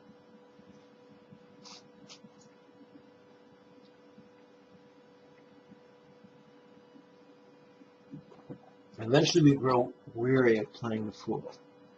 And we say, I don't want to be the fool anymore. I want to find techniques that work. I want to practice the techniques that work. I don't want to be a slave to my stupidity. I don't want to be a slave to my impulses. I don't want to be a slave to my suffering. And that makes us a bodhisattva. What's a Buddha? A Buddha is just a bodhisattva. He's gotten so good at the mental yogas, the techniques that create love, wisdom, peace, love, and joy. He's mastered them, or she's mastered them to such a degree that they're able to practice them spontaneously, habitually, easily, and effectively. That, my friends, is what it means to accomplish Chinre Zig. Let's turn our attention back to Ginger. Repeat after me. Om Mani Padme Hum. Complete and rapid healing for Ginger.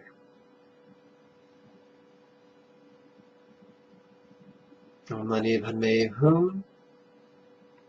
Complete and rapid healing for all. Om Mani Padme Hum. Completely letting go.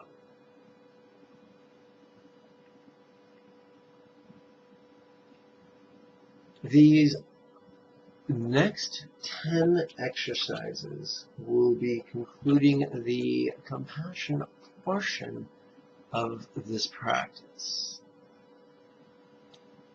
Imagine, if you will, you're standing on the banks of a pond. It's calm. You pick a big stone up, you throw it in the pond, and you generate circular waves that emanate outwards. We call those concentric waves because they share the same center. They kind of resemble an archer's target or a bullseye. We are all self-centered. We are all narcissistic to a certain degree. My first stepfather was fond of saying, if the basic definition of comedy is someone else slipping and falling in a banana peel, then the essential definition of tragedy is us falling on a banana peel. The person who we most desire to free from suffering is us, the person we see in the mirror. Rather than indulge that or repress that, we can harness that. We can use that self-centered compassion to strengthen our compassion for one other person, or our neighbors, or our fellow earthlings, or all the living beings in the universe. Just like the rings on a bullseye, just like the concentric ripples upon the surface of a pond. Come, play with me, won't you? Why could I long to be freed from illness and its causes? And at this point, let's start counting our mala with our middle finger.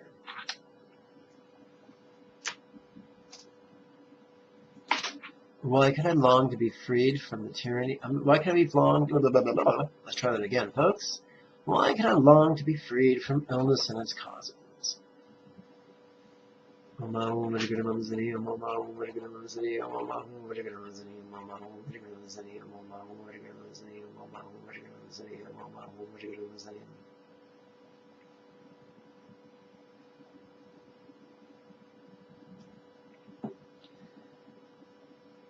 May I be freed from illness and its causes right now. We never manifest for tomorrow never gets here.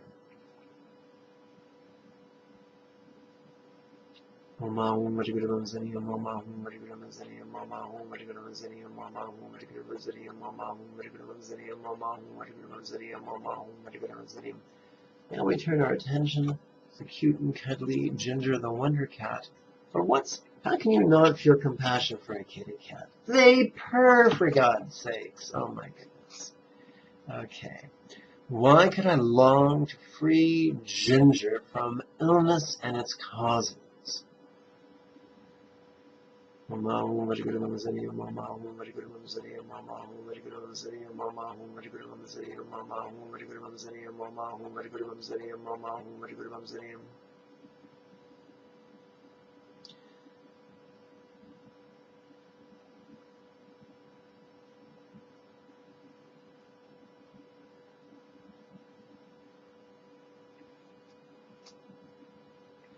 May Ginger be freed, may Ginger be freed from illness and its causes right now.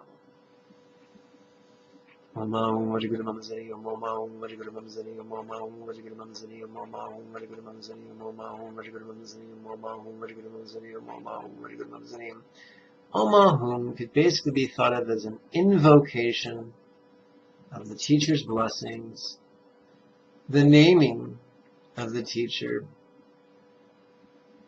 and then the supplication, hey, can you help a brother out? Omahum would be teachers, body, speech, and mind. Vajra refers to the bliss of Tanta. Guru refers to teacher. Padma refers to his wisdom. Siddhi refers to his conventional attainments, his abilities to perceive our needs and meet them. Hum is a supplication. Hey, can you help a brother out?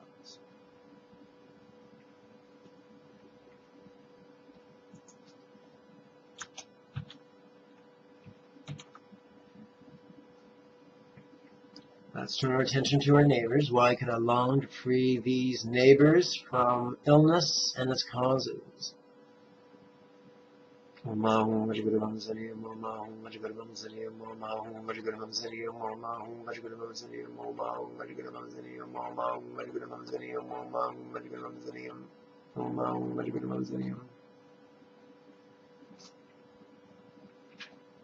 May these neighbors be freed from illness and its causes right now.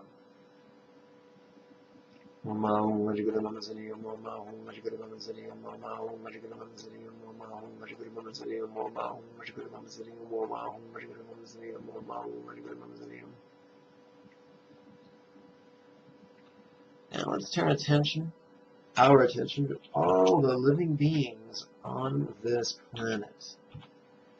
Be they biped or quadruped, be they fish of the sea or fowl of the air, be they visible or microscopic.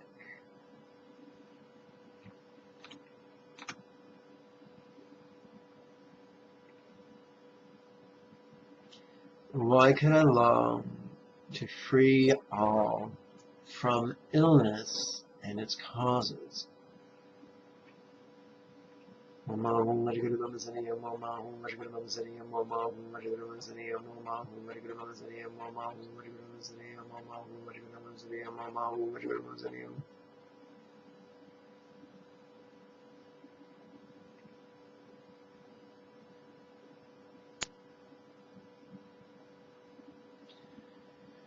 May all be freed from illness and its causes right now.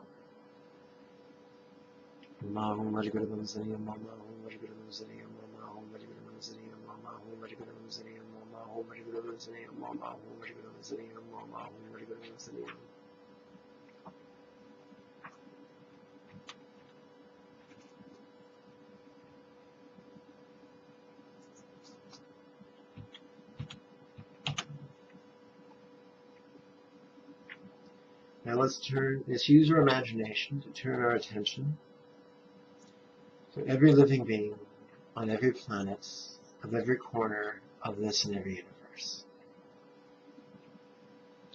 Why could I long to free each from illness and its causes?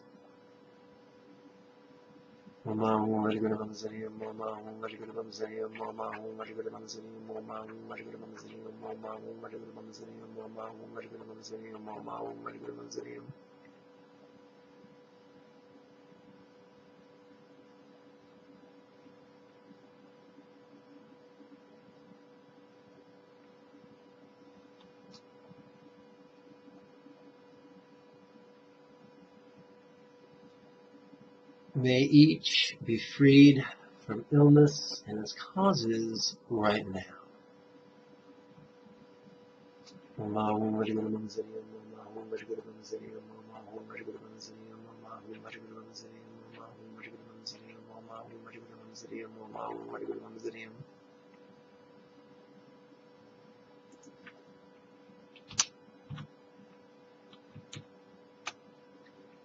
Now that we have concluded the compassion portion, let's turn our attention back to Ginger. Repeat after me. Mani Padme complete and rapid healing for Ginger. Mani Padme complete and rapid healing for Rod. Mani Padme completely letting go. Now we enter the second third of our practice, the wisdom portion, which is very fun, very cool, but kind of scary.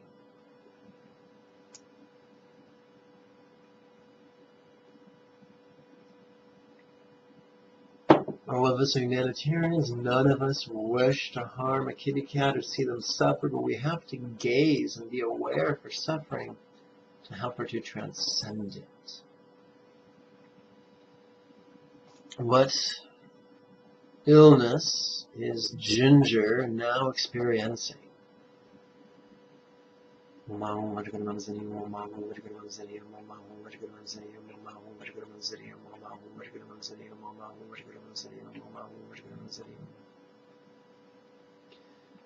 How could Ginger's illness be temporary and as such be full of constant change?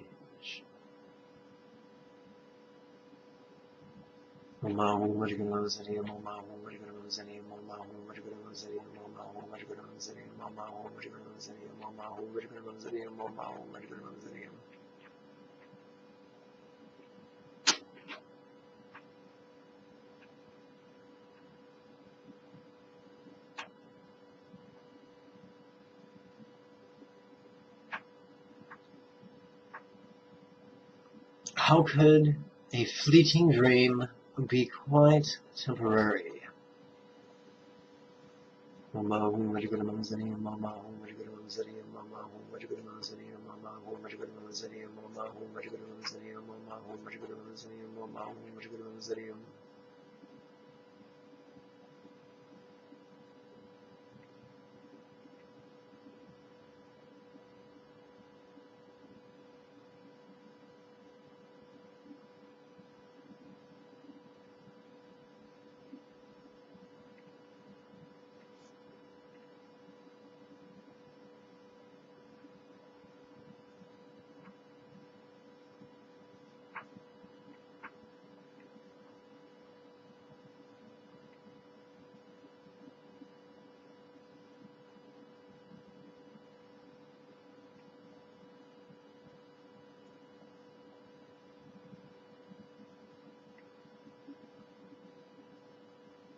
How could Ginger's illness be as temporary as a fleeting dream?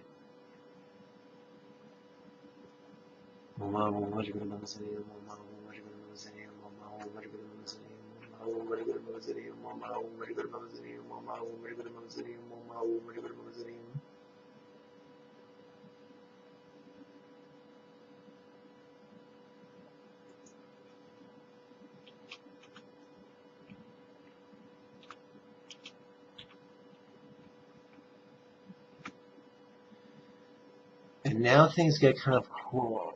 We already discussed how Ginger's illness could be full of change. What's the opposite of full? Empty. What's the opposite of change? Permanence. So, if Ginger's illness is full of change, then it's empty permanence. Nothing permanent to grasp.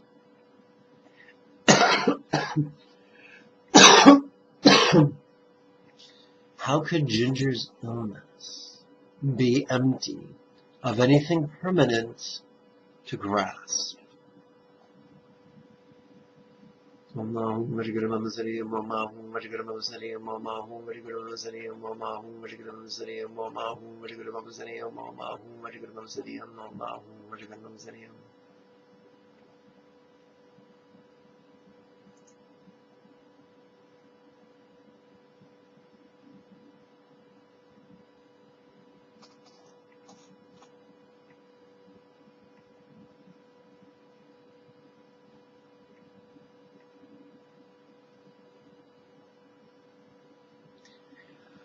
How could a fleeting dream be non-graspable? And boys, I tell you, every boy has dreamt of making love.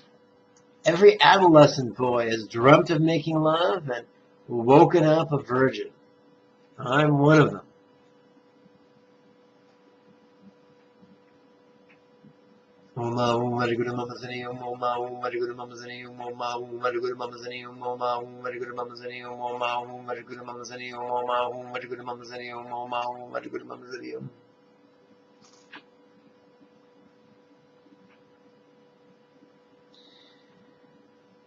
How could Ginger's illness be as non-graspable as a fleeting dream?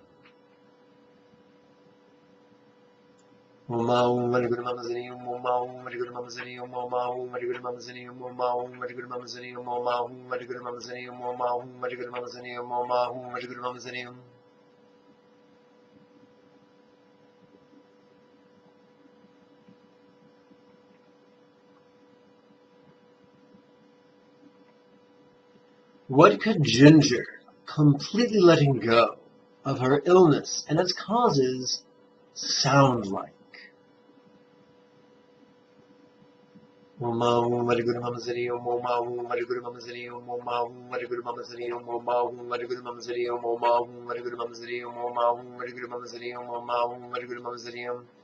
Please now count your mala with your index finger. If you don't have a mala, just assume this gesture just the same.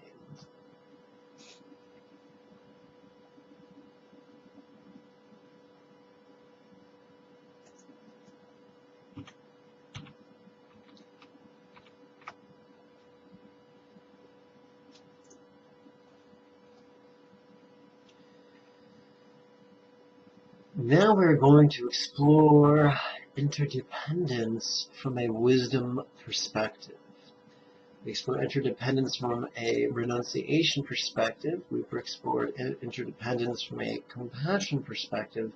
Now we are exploring interdependence from a wisdom perspective. What illness is Ginger now experiencing?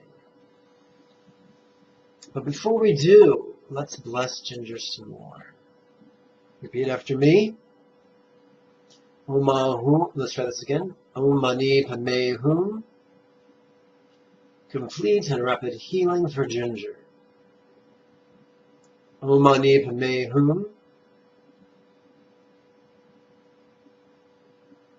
Complete and rapid healing for all. Om Mani Padme Hum. Completely letting go. Notice my eye movement. You can probably tell I'm tracing a letter G while I'm doing this. G for Ginger. If she was a superhero, she'd have a G on her cape. Now I'm visualizing Ginger dressed up as Superman. I don't think she'd like that.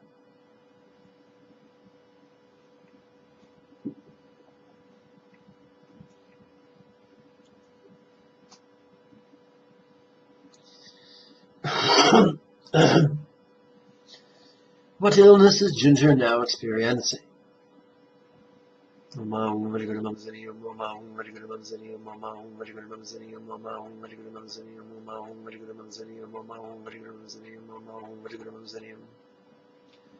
How can Ginger's illness be full of interdependence? One moment.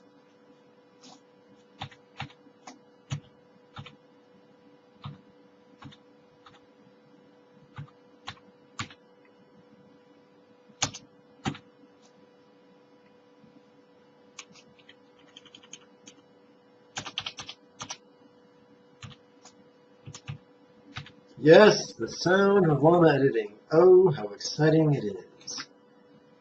How could Ginger's illness be full of interdependence upon karma, components, conditions, and perceptions, just as we previously discussed?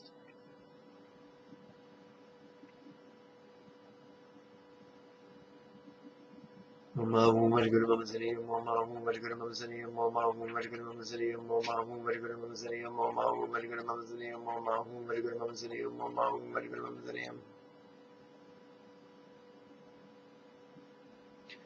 could a reflection of the moon upon still water be quite interdependent? Let's explore that for a moment. Imagine you're in a hot tub at midnight, the lights are off.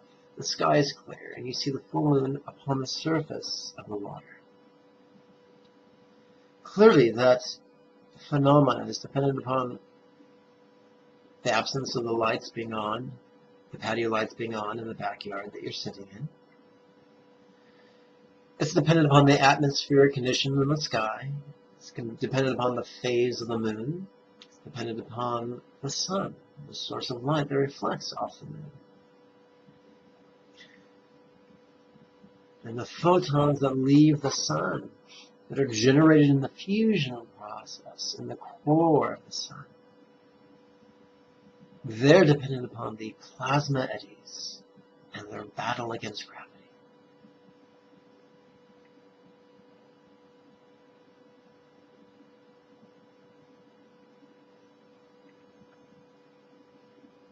How could a reflection of the moon upon still water be quite interdependent?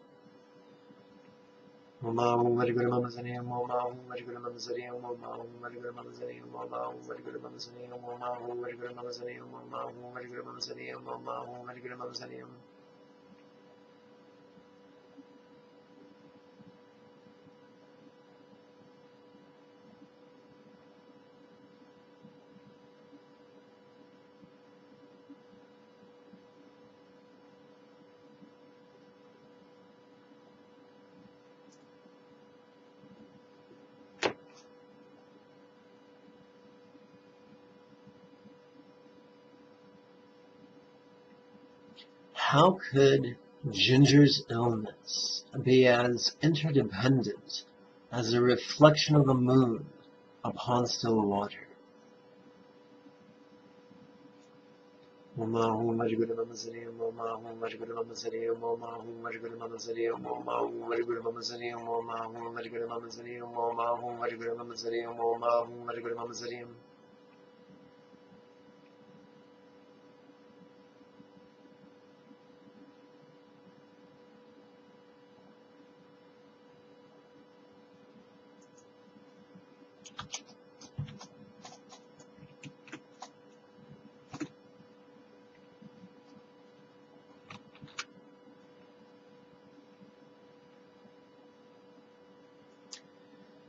We talked about the opposite of full is empty. The opposite of dependent is separate. So Ginger's illness is full of interdependence, and then it is empty of anything separate to grasp. How could Ginger's illness be empty of anything separate to grasp? How could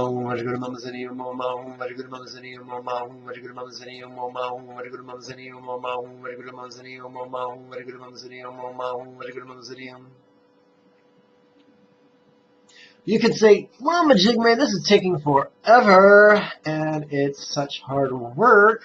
Why can't we just light candles and do mantras? Because nothing is as powerful as the teachings of the Buddha.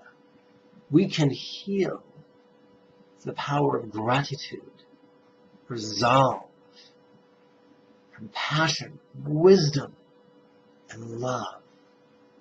That is the magic that Buddha offers us.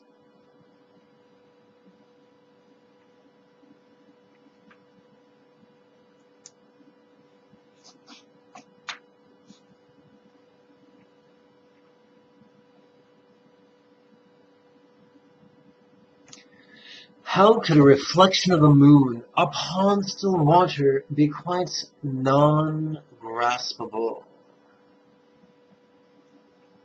Imagine that, if you will, you're in a hot tub at midnight on a full moon, on a clear sky. You look down, and upon the surface of the water, you see the reflection of the full moon. You kind of grab it, like a cat would. And you can't pick it up. Yes, any dolt can cup their hands and say, look, I'm picking up the water. But that would defeat the purpose of the illustration. The whole idea is to get a visceral experience that even though you can see something, even though something is real to some of your senses, it's ungraspable to the other senses. And that can be a powerful metaphor.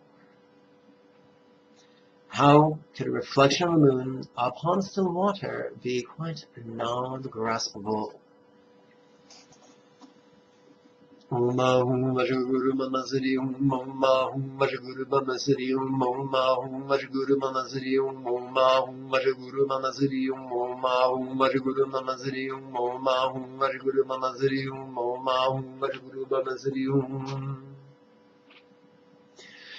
How could Ginger's illness be as non-graspable as a reflection of the moon upon still water? These are rhetorical questions, folks.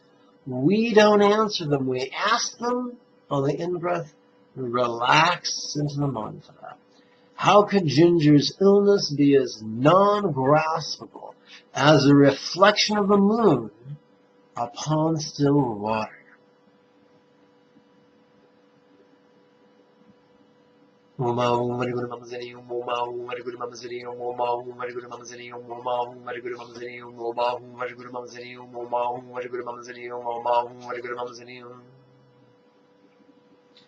What could Ginger, completely letting go of her illness and its causes, look like?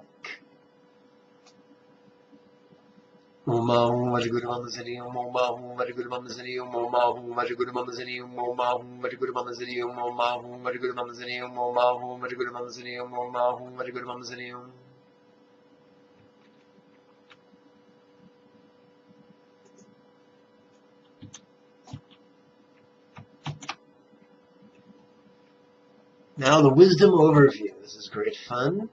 What illness is Ginger now experiencing?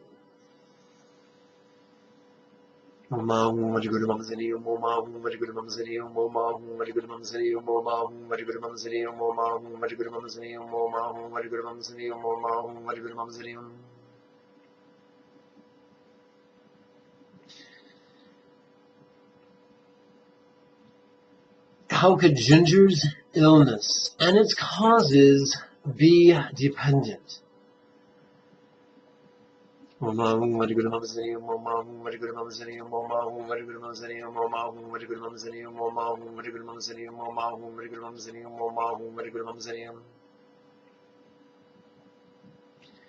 How could Ginger's illness not be separate?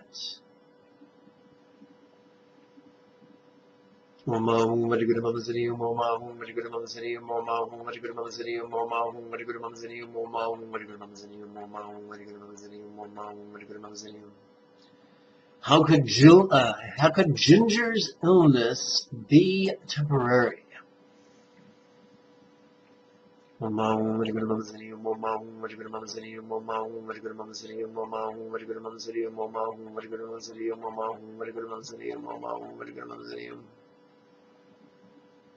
How could Ginger's illness not be permanent?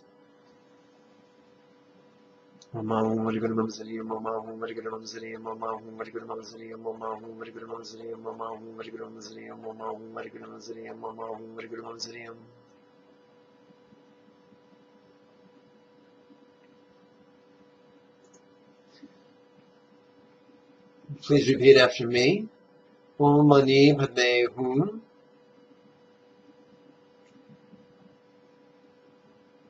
May Ginger receive complete and rapid healing. Om Mani Padme Hum. Complete and rapid healing for all. Om Mani Padme Hum. Completely letting go.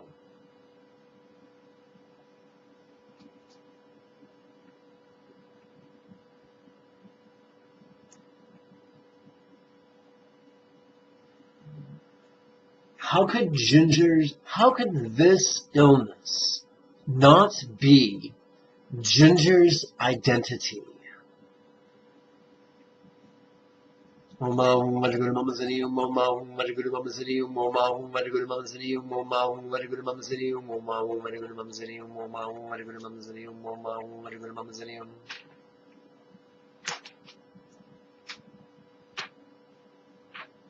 How could this illness not be Ginger's possession? I'm reminded of Gollum or Schmeagol from Lord of the Rings. Sometimes when we have suffering on some deep, deep, twisted level, we're acting just like him, going, my precious, my precious. No, it's a shtick drag. It's garbage. Let's get rid of it. How could this illness not be Ginger's possession?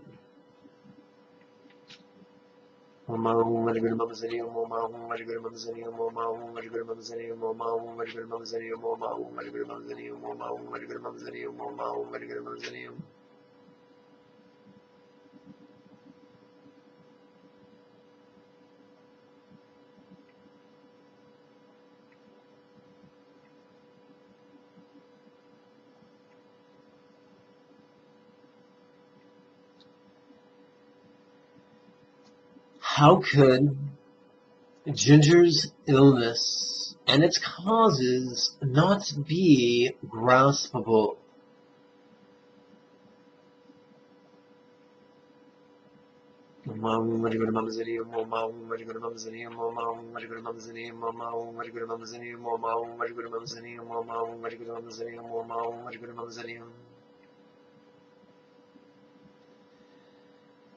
How could Ginger benefit from letting go of her illness and its causes right now?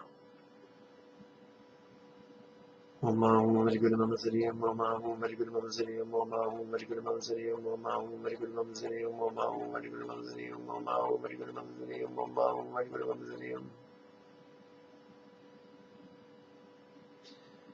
could Ginger completely letting go of her illness and its causes look like?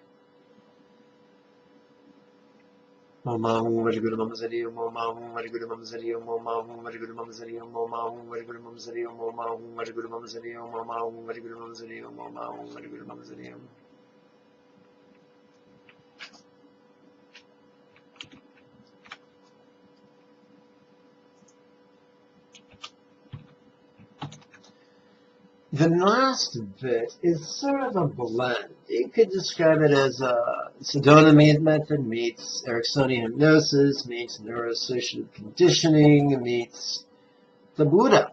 Okay.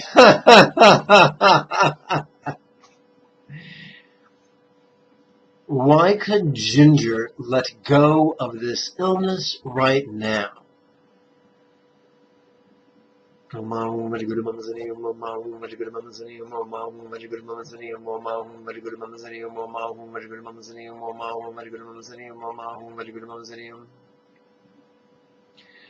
would Ginger let go of this illness and its causes right now? When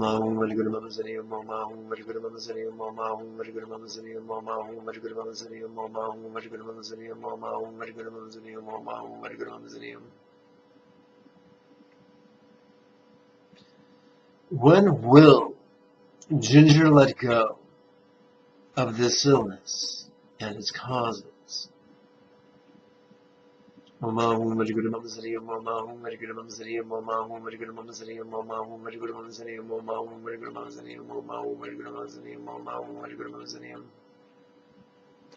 may Ginger completely let go of this illness and its causes right now. Let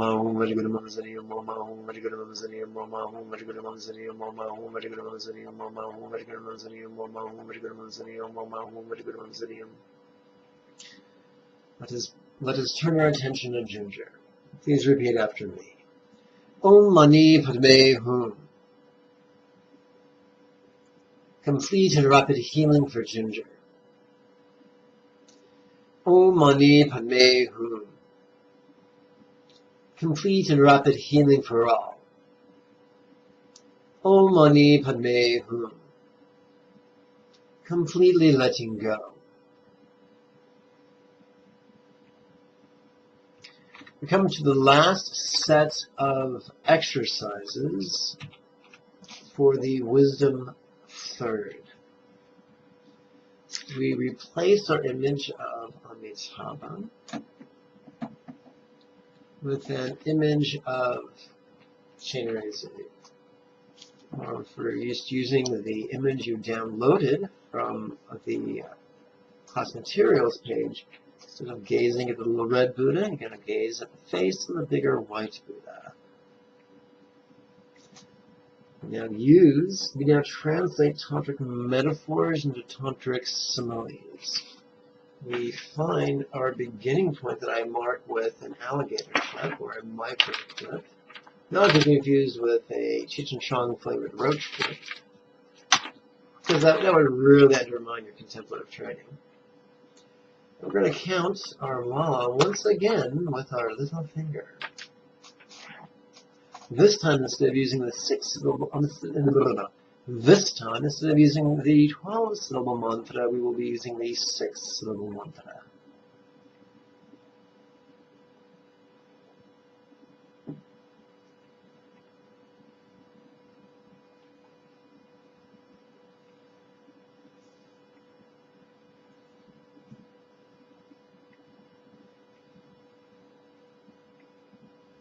How could this body and its sensations be as full of dependence and as empty of anything separate to grasp as Chenrezig's body of bliss-inducing light?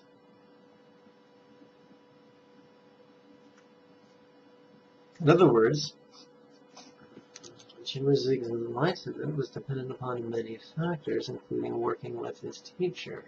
So, Jigme's dependent, we're dependent, look, we have that in common. How could this body and its sensations be as full of dependence and as empty of anything separate to grasp as Jigme's body of bliss-inducing light?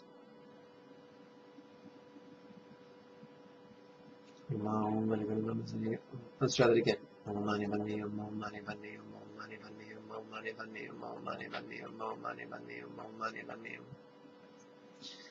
It's very often easy to be overwhelmed by our spiritual goals and feel that they are unattainable. There's a myth propagated over the last 26 centuries that enlightenment requires a span of time equal to 3 great aeons.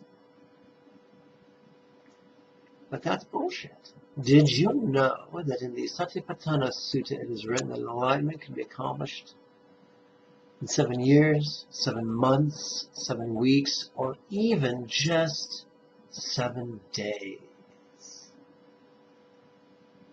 If your teacher can't help you do that, you may want to consider learning new teachings. And so exploring how Jigme is not that different from us can be very empowering. How could this speech and these words be as full of change and as empty of anything permanent to grasp as the 6-syllable mantra?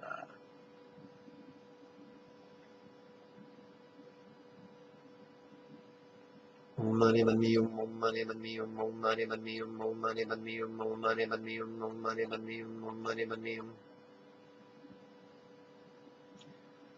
had many adventures during this life upon enlightenment's path. Some of those adventures were quite bitter and sad.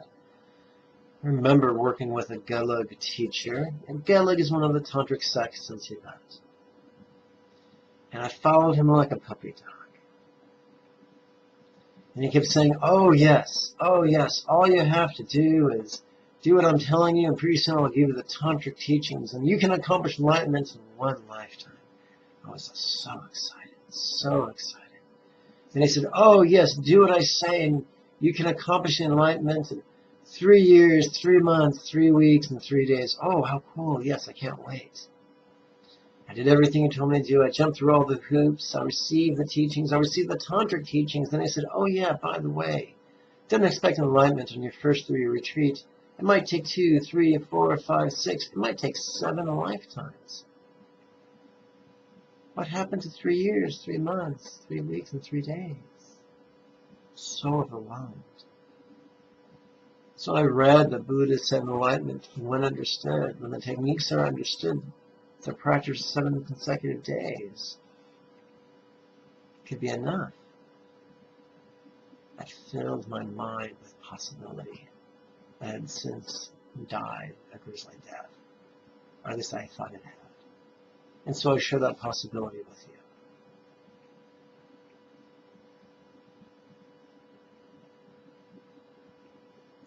How could this place, its sights, and Potala Paradise of Light be alike in not being me? What's Potala Paradise of Light? Glad you asked.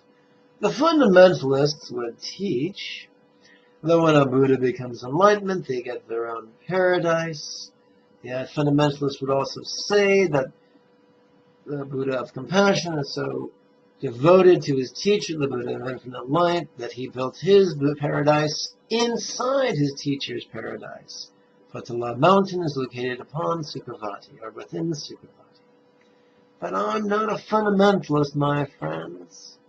And so when I consider auspicious rebirth, this is what comes to mind. Could there be a Pure Land? Yes. Could the Pure Land simply be a metaphor for taking an auspicious rebirth in, in a human body and, with all the faculties and internal, external requirements required to accomplish the path? Yes. Could there not be multiple lives? Could this life be all there is? And could an auspicious rebirth simply be a metaphor for always receiving the conditions, both internal and external, that are required to enter, thrive upon, and complete the path? Yes, it could. One of the nice things about being a liberal, about freeing ourselves from the rigidity of dogma, is that we can dance upon the infinite plane of possibility and just let go. It reminds me of a wonderful line from The Matrix.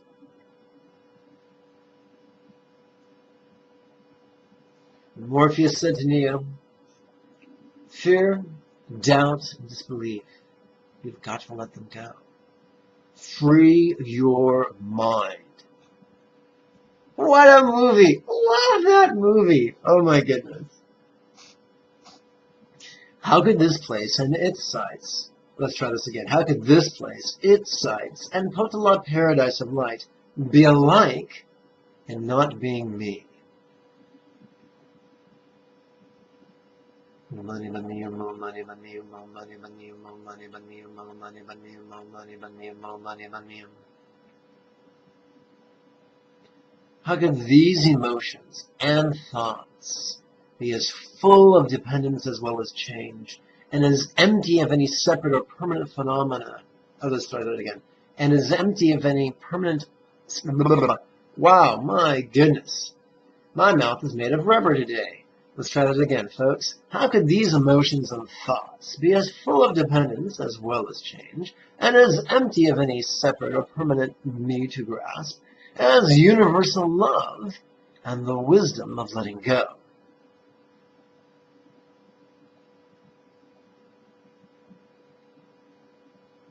More money, money, more money, money, more money, money, more money, money, more money, money, more money, money, more money, money. Join me in blessing Ginger. Repeat after me. Om Mani Padme Hum. Rapid and complete healing for Ginger. Om Mani Padme Hum. Rapid and complete healing for Rob. Om Mani Padme Hum. Completely letting go. Let's count our mala with our ring finger as we enter the final third of the long rim, which is our work with love. Love that gives, love that meets needs. We begin by equalizing self and others. From the loving point of view, what are some of the ways that myself and every other living being can be exactly alike in our desire to be lavished with every happiness? Money, money. Let's try this again. Money, money, money, money, money, money, money, money, money, money, money, money, money, money, money.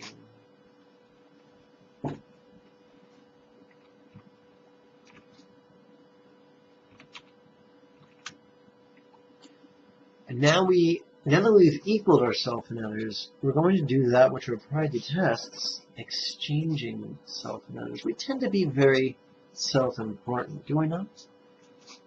Let's reverse that using the Spock-like logic of Buddhist psychology. What are some of the ways the only real difference between myself and all others could be that their number is quite infinite, whereas I am just one?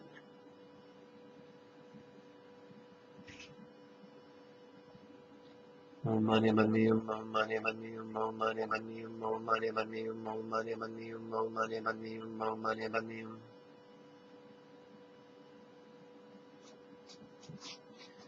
What are some of the reasons that numerically the sufferings and happiness of others could be infinitely more important than the sufferings or happiness of just one me? Which kind of reminds me of Wrath of Khan, where one of Spock's last words were, the needs of the many outweigh the needs of the few. What are some of the reasons that numerically the sufferings and happiness of others can be infinitely more important than the sufferings or happiness of just one me? Om Mani Padme Hum, Om Mani Padme Hum, Om Mani Padme Hum, Om Mani Padme Hum, Om Mani Padme Hum, Om Mani Padme Hum, Om Mani Padme Hum.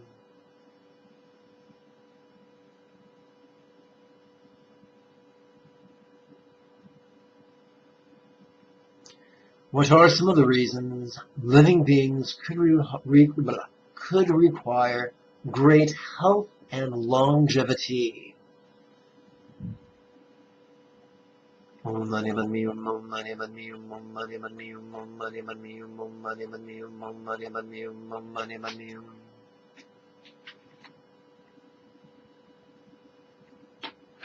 Let's enter mala with our middle finger. Return our attention to ginger. Repeat after me. Om Mani Padme Hum. Great health and longevity for ginger. Om Mani Padme Hum. Great health and longevity for all. Om Mani Padme Hum. Completely letting go.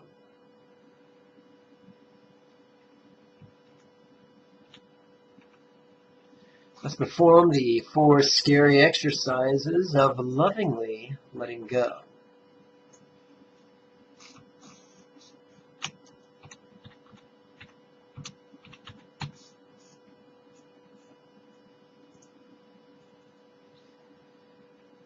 If me receiving great health and longevity right now is best for all living beings, then may I receive great health and longevity right now, that all beings may benefit.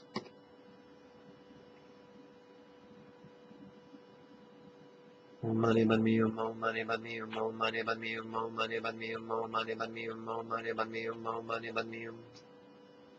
If me receiving great health and longevity later is best for all living beings, then may I receive great health and longevity later, that all beings are benefits.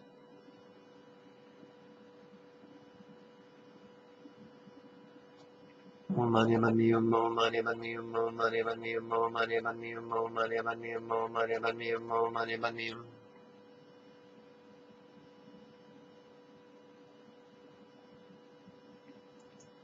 If me receiving great health and longevity never is best for all living beings, then may I receive great health and longevity never, that all beings may benefit.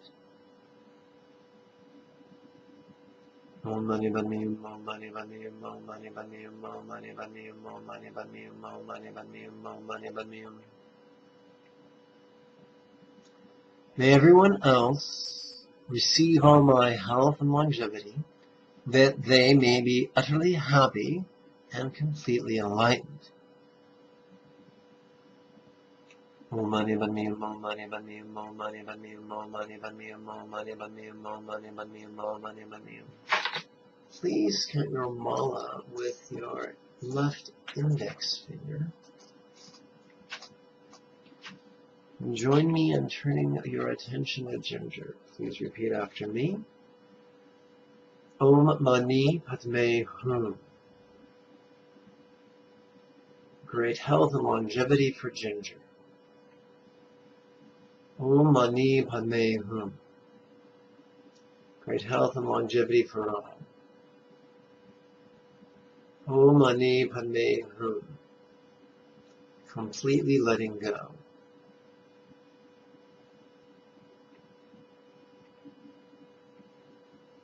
Let's perform the 4 exercises of love's conventional bodhicitta. What are some of the reasons I could desire to lavish every living being with every blessing, such as great health, longevity, and their causes?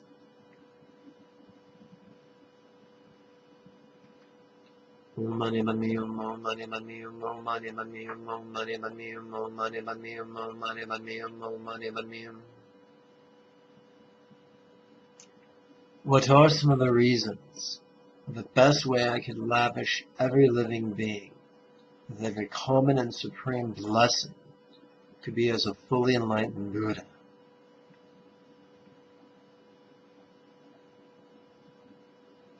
Om Mani Padme Hum, Om Mani Padme Hum, Om Mani Padme Hum, Om Mani Padme Hum, Om Mani Padme Hum, Om Mani Padme Hum, Om Mani Padme Hum.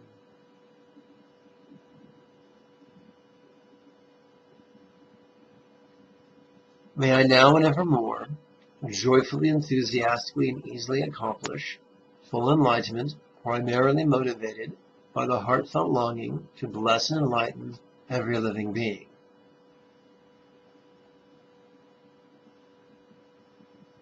Om Mani Padme Hum, Om Mani Padme Hum, Om Mani Padme Hum, Om Mani Padme Hum, Om Mani Padme Hum, Om Mani Padme Hum, Om Mani Padme Hum. I now accomplish Chinre Zig and completely blessed and fully enlightened all others in the most wonderful way. What could that look like? Om Mani Padme Hum, Om Mani Padme Hum, Om Mani Padme Hum, Om Mani Padme Hum, Om Mani Padme Hum, Om Mani Padme Hum, Om Mani Padme Hum.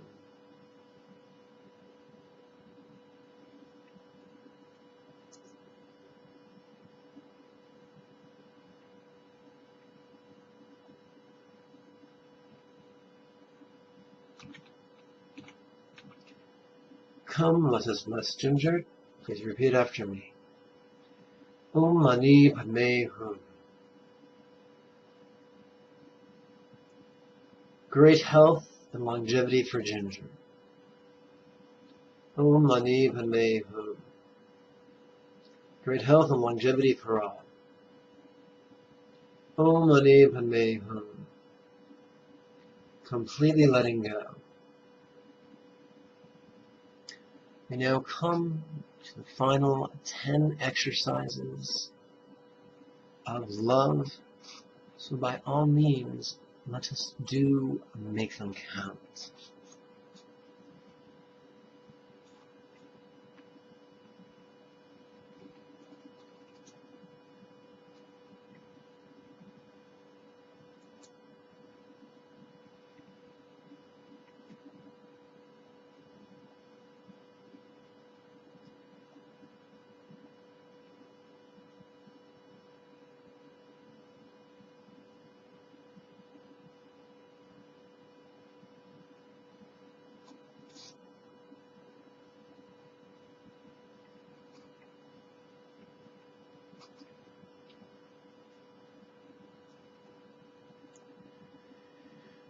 Why could I long to be blessed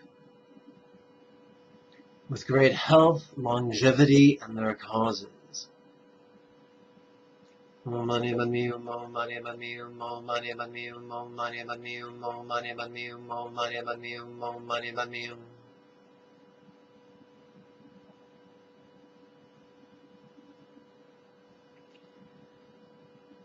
May I be blessed with great health, longevity, and their causes right now. Om Mani Padme Hum, Om Mani Padme Hum, Om Mani Padme Hum, Om Mani Padme Hum, Om Mani Padme Hum, Om Mani Padme Hum, Om Mani Padme Hum.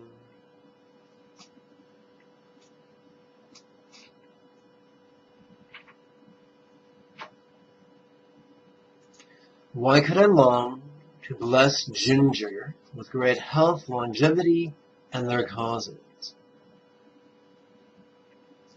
Om Mani Padme Hum, Om Mani Padme Hum, Om Mani Padme Hum, Om Mani Padme Hum, Om Mani Padme Hum, Om Mani Padme Hum, Om Mani Padme Hum. May Ginger be blessed with great health, longevity, and their causes right now. Om Mani Padme Hum, Om Mani Padme Hum, Om Mani Padme Hum, Om Mani Padme Hum, Om Mani Padme Hum, Om Mani Padme Hum, Om Mani Padme Hum.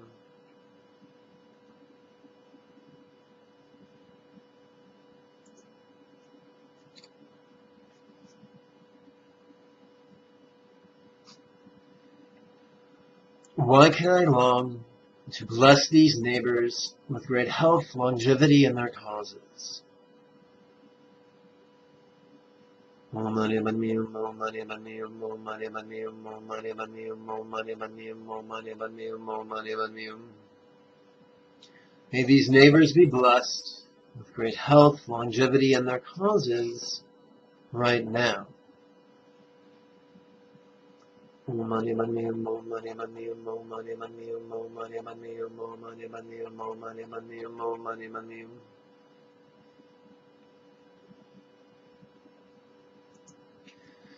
Why can I long to bless all? Why can I long to bless all earthlings with great health, longevity, and its causes? Mo money, money, mo money, money, mo money, money, mo money, money, mo money, money, mo money, money, mo money, money.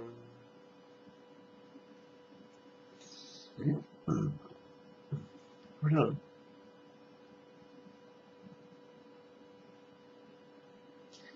May all be blessed with great health, longevity, and its causes right now. Mo money, money, mo money, money, mo money, money, mo money, money, mo money, money, mo money, money, mo money, money.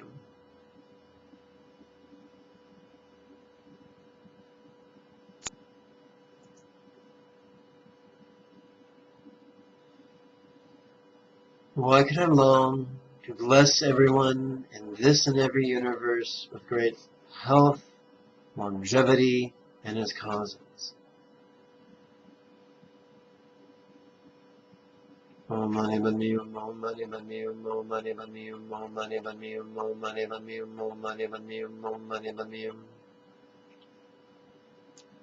May everyone be blessed with great health, longevity, and its causes right now.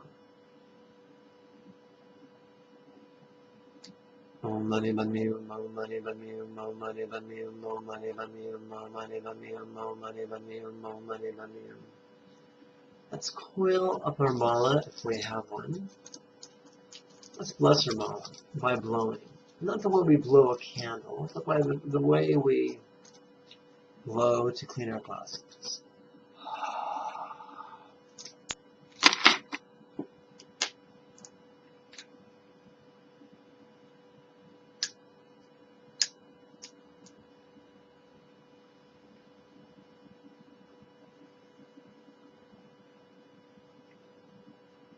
Come join me in blessing ginger. Repeat after me. Om Mani Padme Hum. Great health and longevity for ginger. Om Mani Padme Hum. Great health and longevity for all. Om Mani Padme Hum. Completely letting go.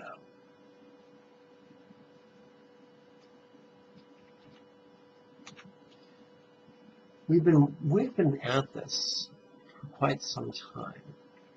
Actually, for just about 2.5 hours. So everyone is most likely tired.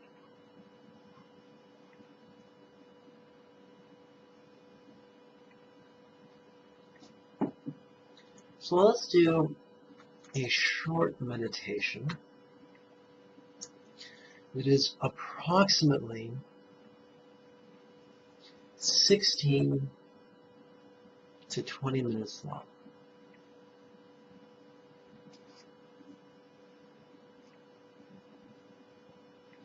There are various ways we can count using the creases of our hand. Today we're going to use the base 12 method. It's very simple. Each finger contains 4 fingers. Each hand contains 4 fingers. Each finger contains 3 creases. 1, 2, 3, 4, 5, 6, 7, 8, 9, 10, 11, 12. That's 12 repetitions.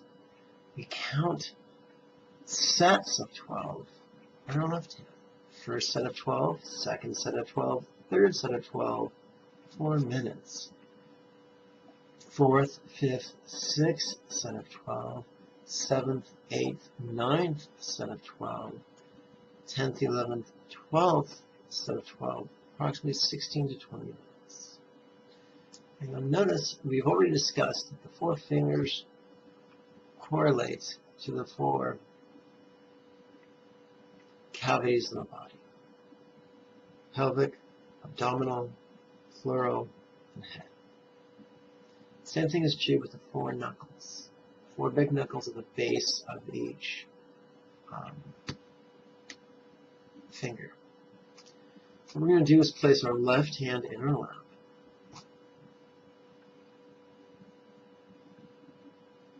I'm not sure this is going to be visible on camera. Our right hand on top. We're going to rest the big knuckle of our right pinky upon the tip of our left pinky. Hand's going to be like this in our lap.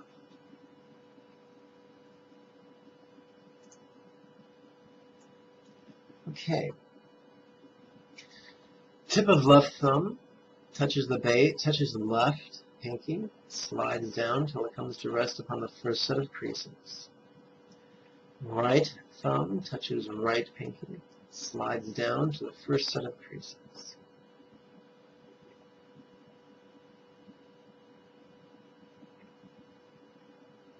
We wish to meditate on success for all beings. Success has too many syllables. We reduce it to winning. Winning has too many syllables. Reduces the word win. Win for this individual. Win for this relaxing. Slide the right thumb up to the second set of creases on the right pinky. Win for this relaxing. Slide the tip of the right thumb up to the third set of creases on the right pinky. Win for this relaxing. Referring to ourselves as me or I can sometimes foster greater self-importance in the Chan view of Buddhism. So by referring to ourselves as this, it helps take the edge off. We now move the tip, move our right thumb so that its tip rests upon the right ring finger. We're going to use the 3 creases of the right ring finger to count 3 repetitions of win for that relaxing. So that refers to someone, anyone other than you.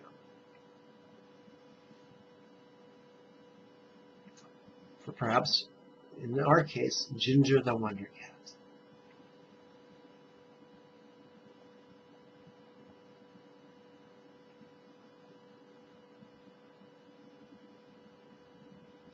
We now count the 3 creases of our right middle finger using our thumb. This time thinking about these neighbors.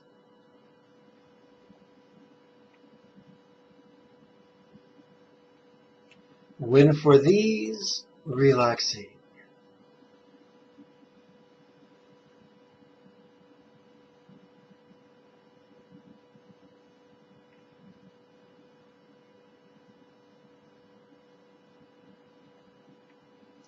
We now turn our attention to all earthlings, be they biped or quadruped, be they fish of the sea or fowl of the air, be they creepy crawlers that live in the earth, or microscopic entities that call our body home.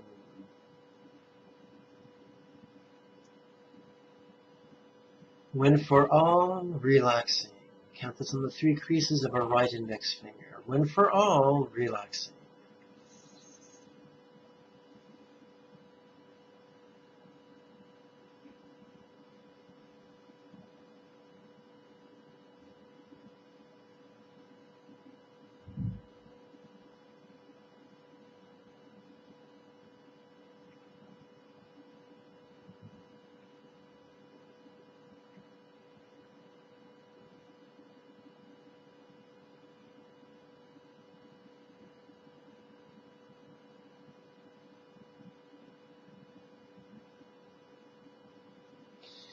We turn our attention to our left hand. Tip of the left thumb slides up the left pinky and comes to rest upon the second set of creases. We now start our second set of 12 repetitions. The right thumb now counts the repetitions on the 3 creases of the right pinky.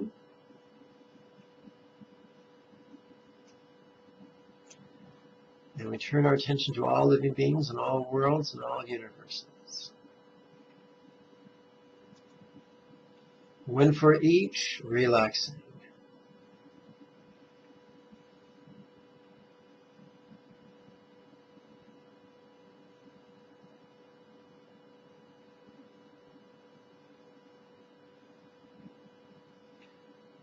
Now we count on the 3 creases of the right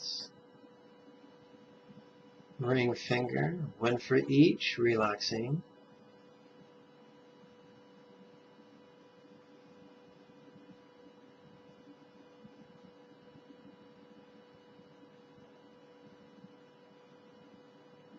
We now count upon the 3 creases of the right middle finger, 1 for each, relaxing.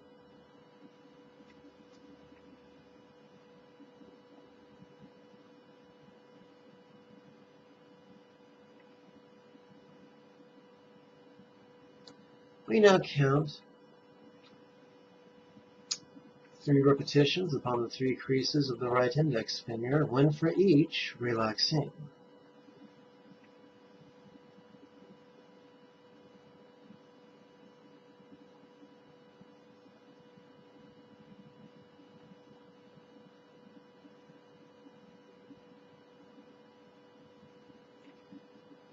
We now turn our attention to our left hand, slide the tip of the left thumb of the left pinky until it comes to rest upon the 3rd set of creases. For this set of 12 repetitions, I will not walk you through it. I will not insult your intelligence unnecessarily. Let's continue with 1 for each, relaxing.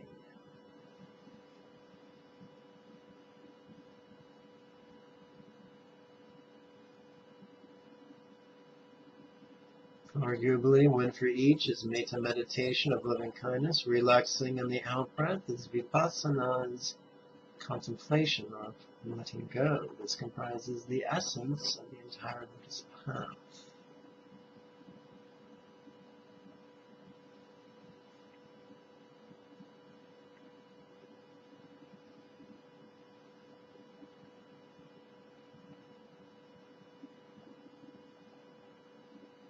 Consider a ballroom and consider 2 people waltzing.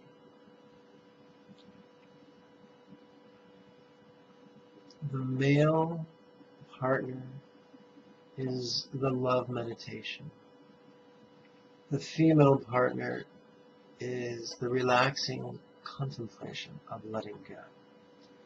They dance upon the ballroom floor of our mindfulness. There is no enlightenment without mindfulness. Some people get excited and say that's all you need, but they're mistaken. For ballroom floor without 2 dancers is just an empty, sad thing. Our mindfulness notices when our mind is on home base. In this case, home base is the love and letting go meditation. In Taoism, one tries to think of nothing. In Hinduism, one tries to only think of one thing. Buddha taught 3 things: concentration, contemplation, and mindfulness. Buddha taught the mind will wander. We are not to suppress it. We are not to indulge it. We are not to ignore it. We are to find the middle ground, to be aware of it, and train ourselves to notice it as quick as it occurs. When we notice our mind has moved away from the home base of love and letting go, we apply the world's simplest remedy. Grin to that, and we actually grin with our lips, our cheeks, and our eyes. Grin to that, relaxing. And then we return back to home base. And believe it or not, that's the magic of Buddhism, right there.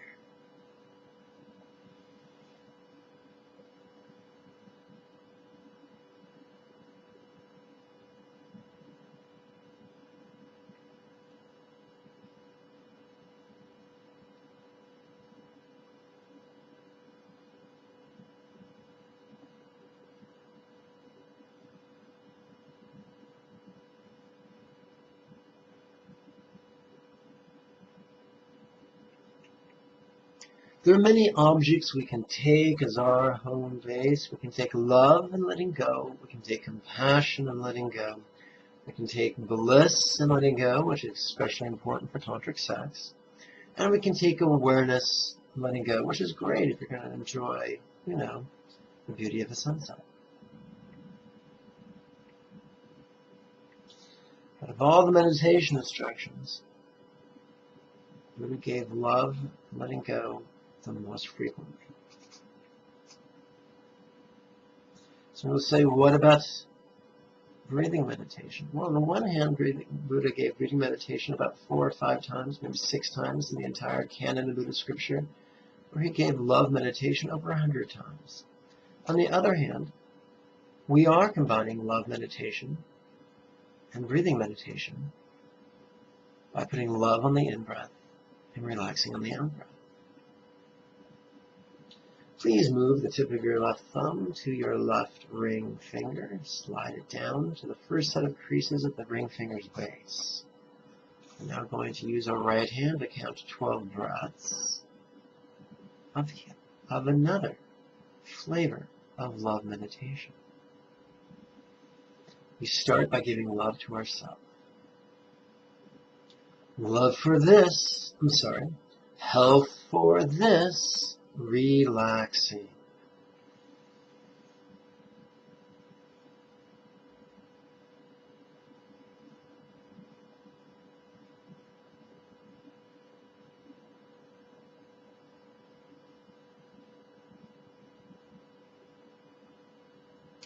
Now we give love to a friend. How about Ginger the Wonder Cat? Health for that, relaxing.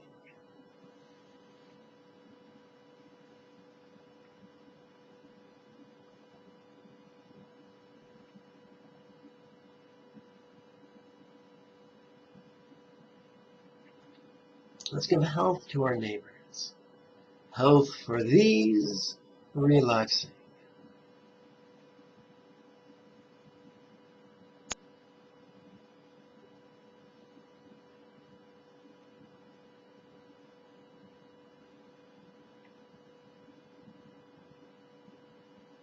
Let's give health to all the denizens of this planet. Health for all, relaxing.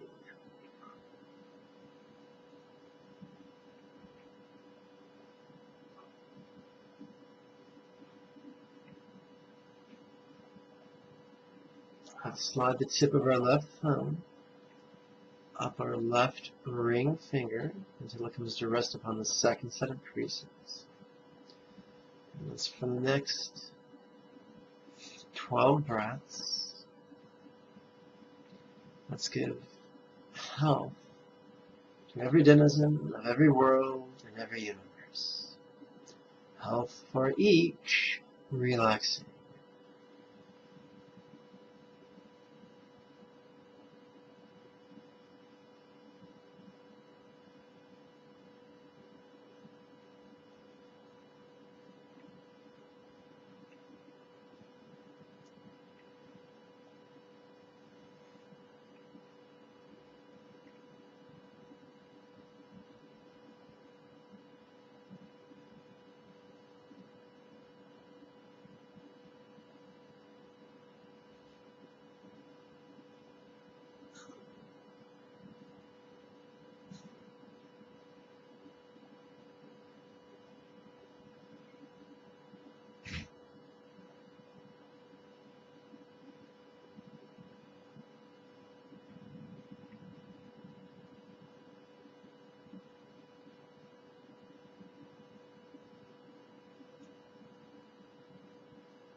Tip of the left thumb slides up the left ring finger until it comes to rest upon the third set of creases.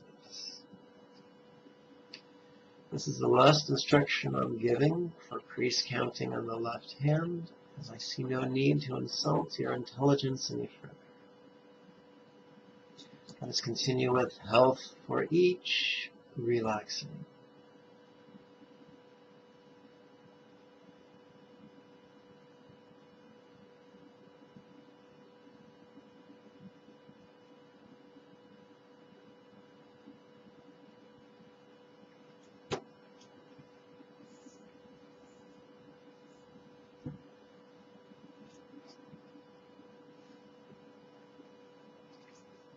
Remember, having a mind that wanders is not a spiritual indictment.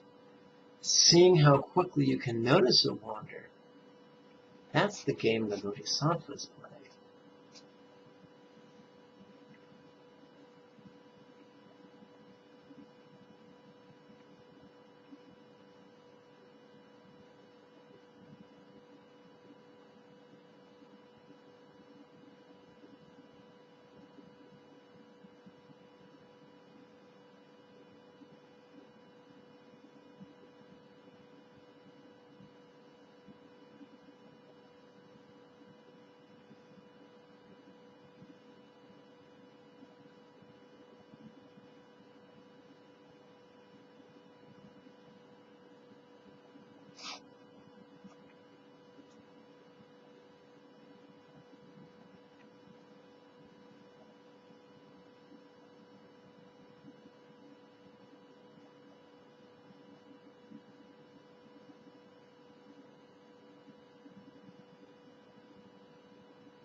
Let's start counting on our left middle finger.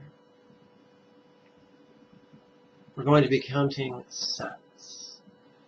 Let's begin counting repetitions, of course. Continue counting repetitions on our right hand. Let's start with giving a love match. If someone's already in a committed relationship, then by giving everyone their twin flame or their soulmate, we're simply creating the causes for people to grow closer, more loving, and more compatible with their current partner. Someone's between relationships. And then we are creating the causes for them to find their highly compatible soulmate, twin flame. But soulmate or twin flame is too many syllables, so we're going to use the word match. We'll start with ourselves. Match for this, relaxing.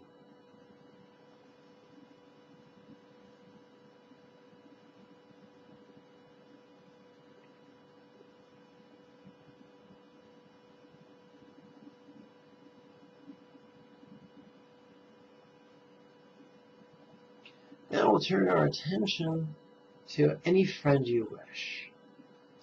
Match for that, relaxing.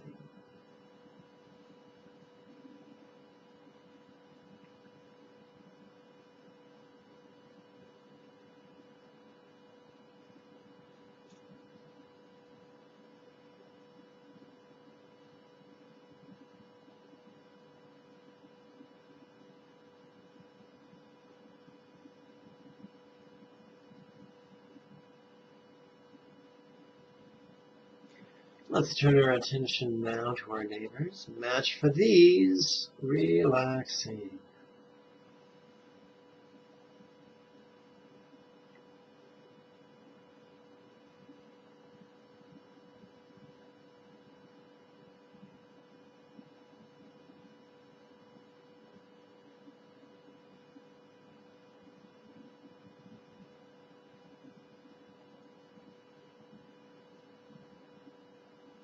Let's turn our attention to all our brother and sister earthlings. Match for all, relaxing.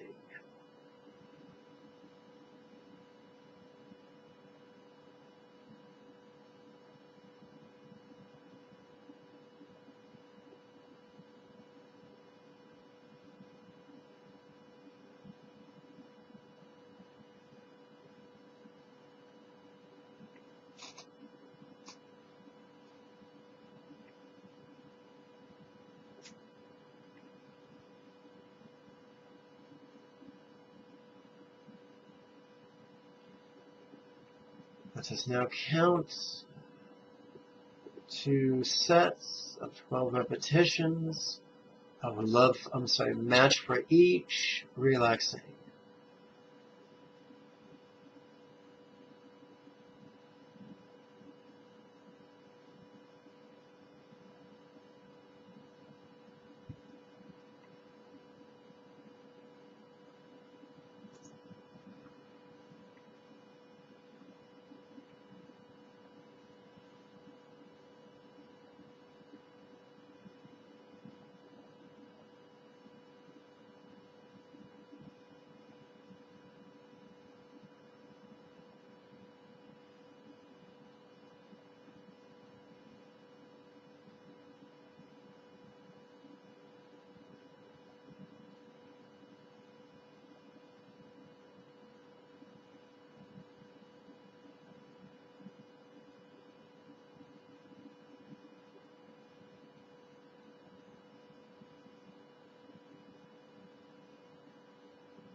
Let's just move our left thumb to the base of our left ring, index finger.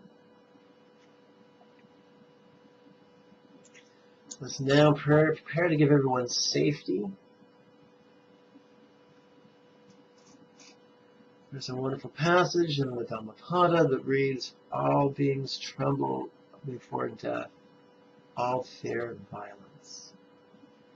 Every living being is our kind mother, but previous life, self-defense might not always be an option.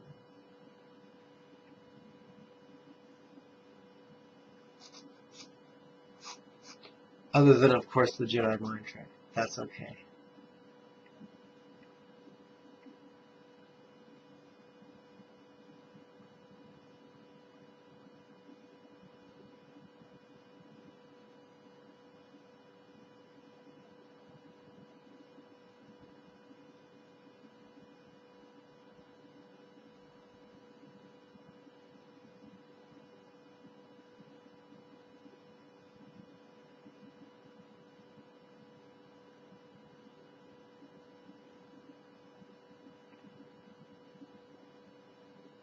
Let's start with ourselves, safe for this, relaxing.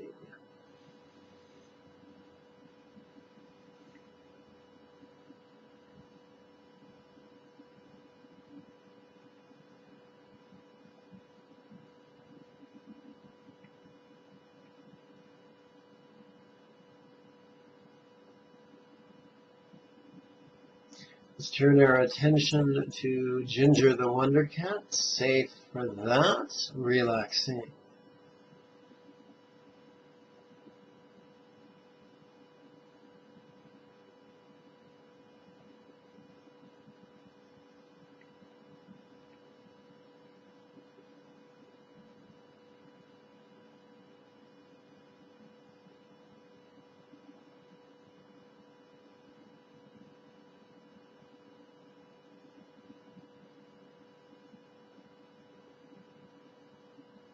Let's turn our attentions to our neighbors, safe for these, relaxing.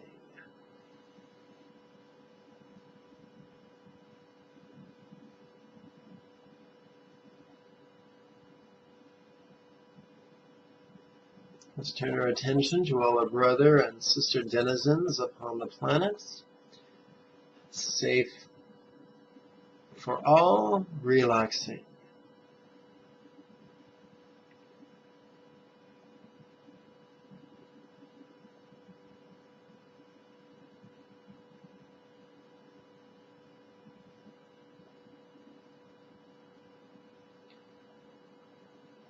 Tip of the thumb slides up to the slides up the left index finger.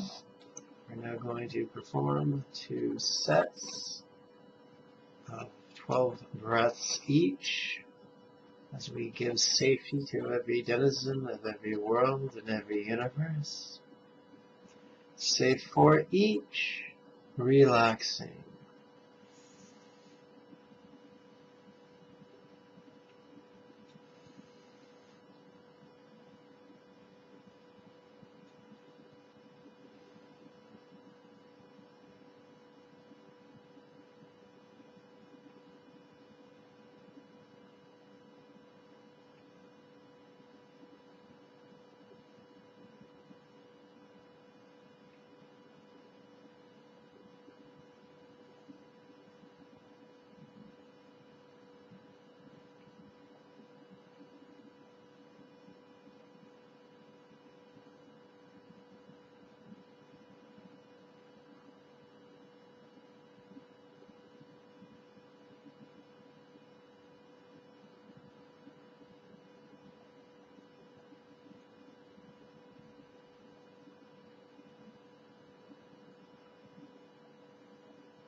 Excellent. Come back to the present moment and do open your eyes.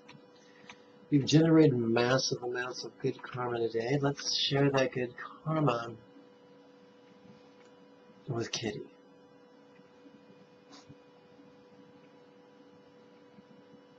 Repeat after me. Om Mani Padme Hum.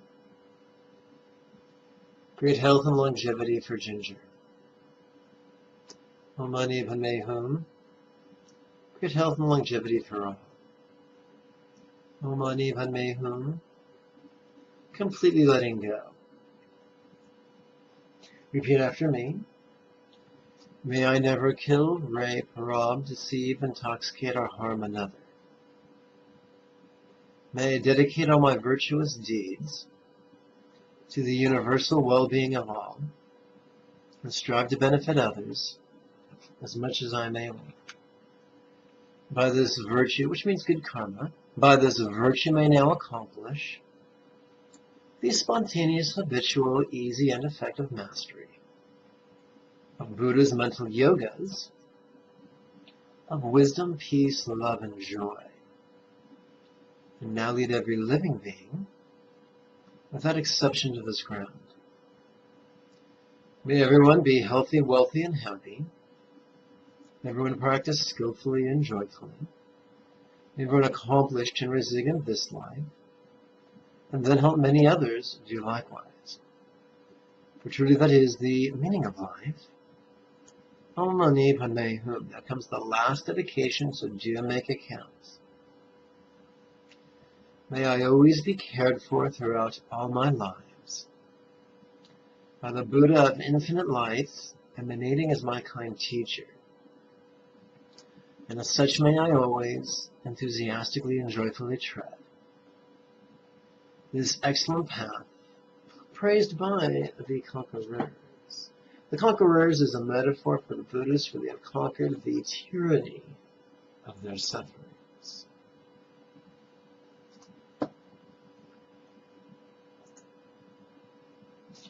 My friends, thank you very much for your compassionate and loving heart that enabled you to practice on behalf of Ginger the Wonder Cat and her pet human Lisa.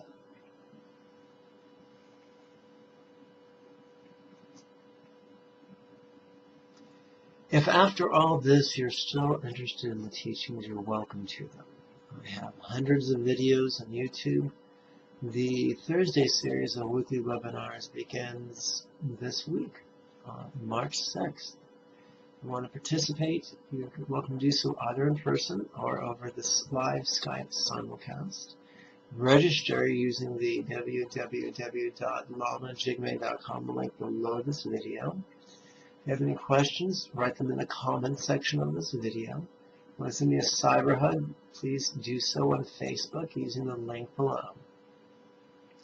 Let's see. Oh, yes.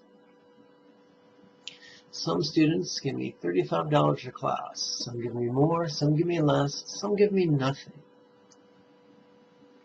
It's not my job to pick your pocket. My job to help you become the Bodhisattva that you were born to be. May you and yours be healthy and happy.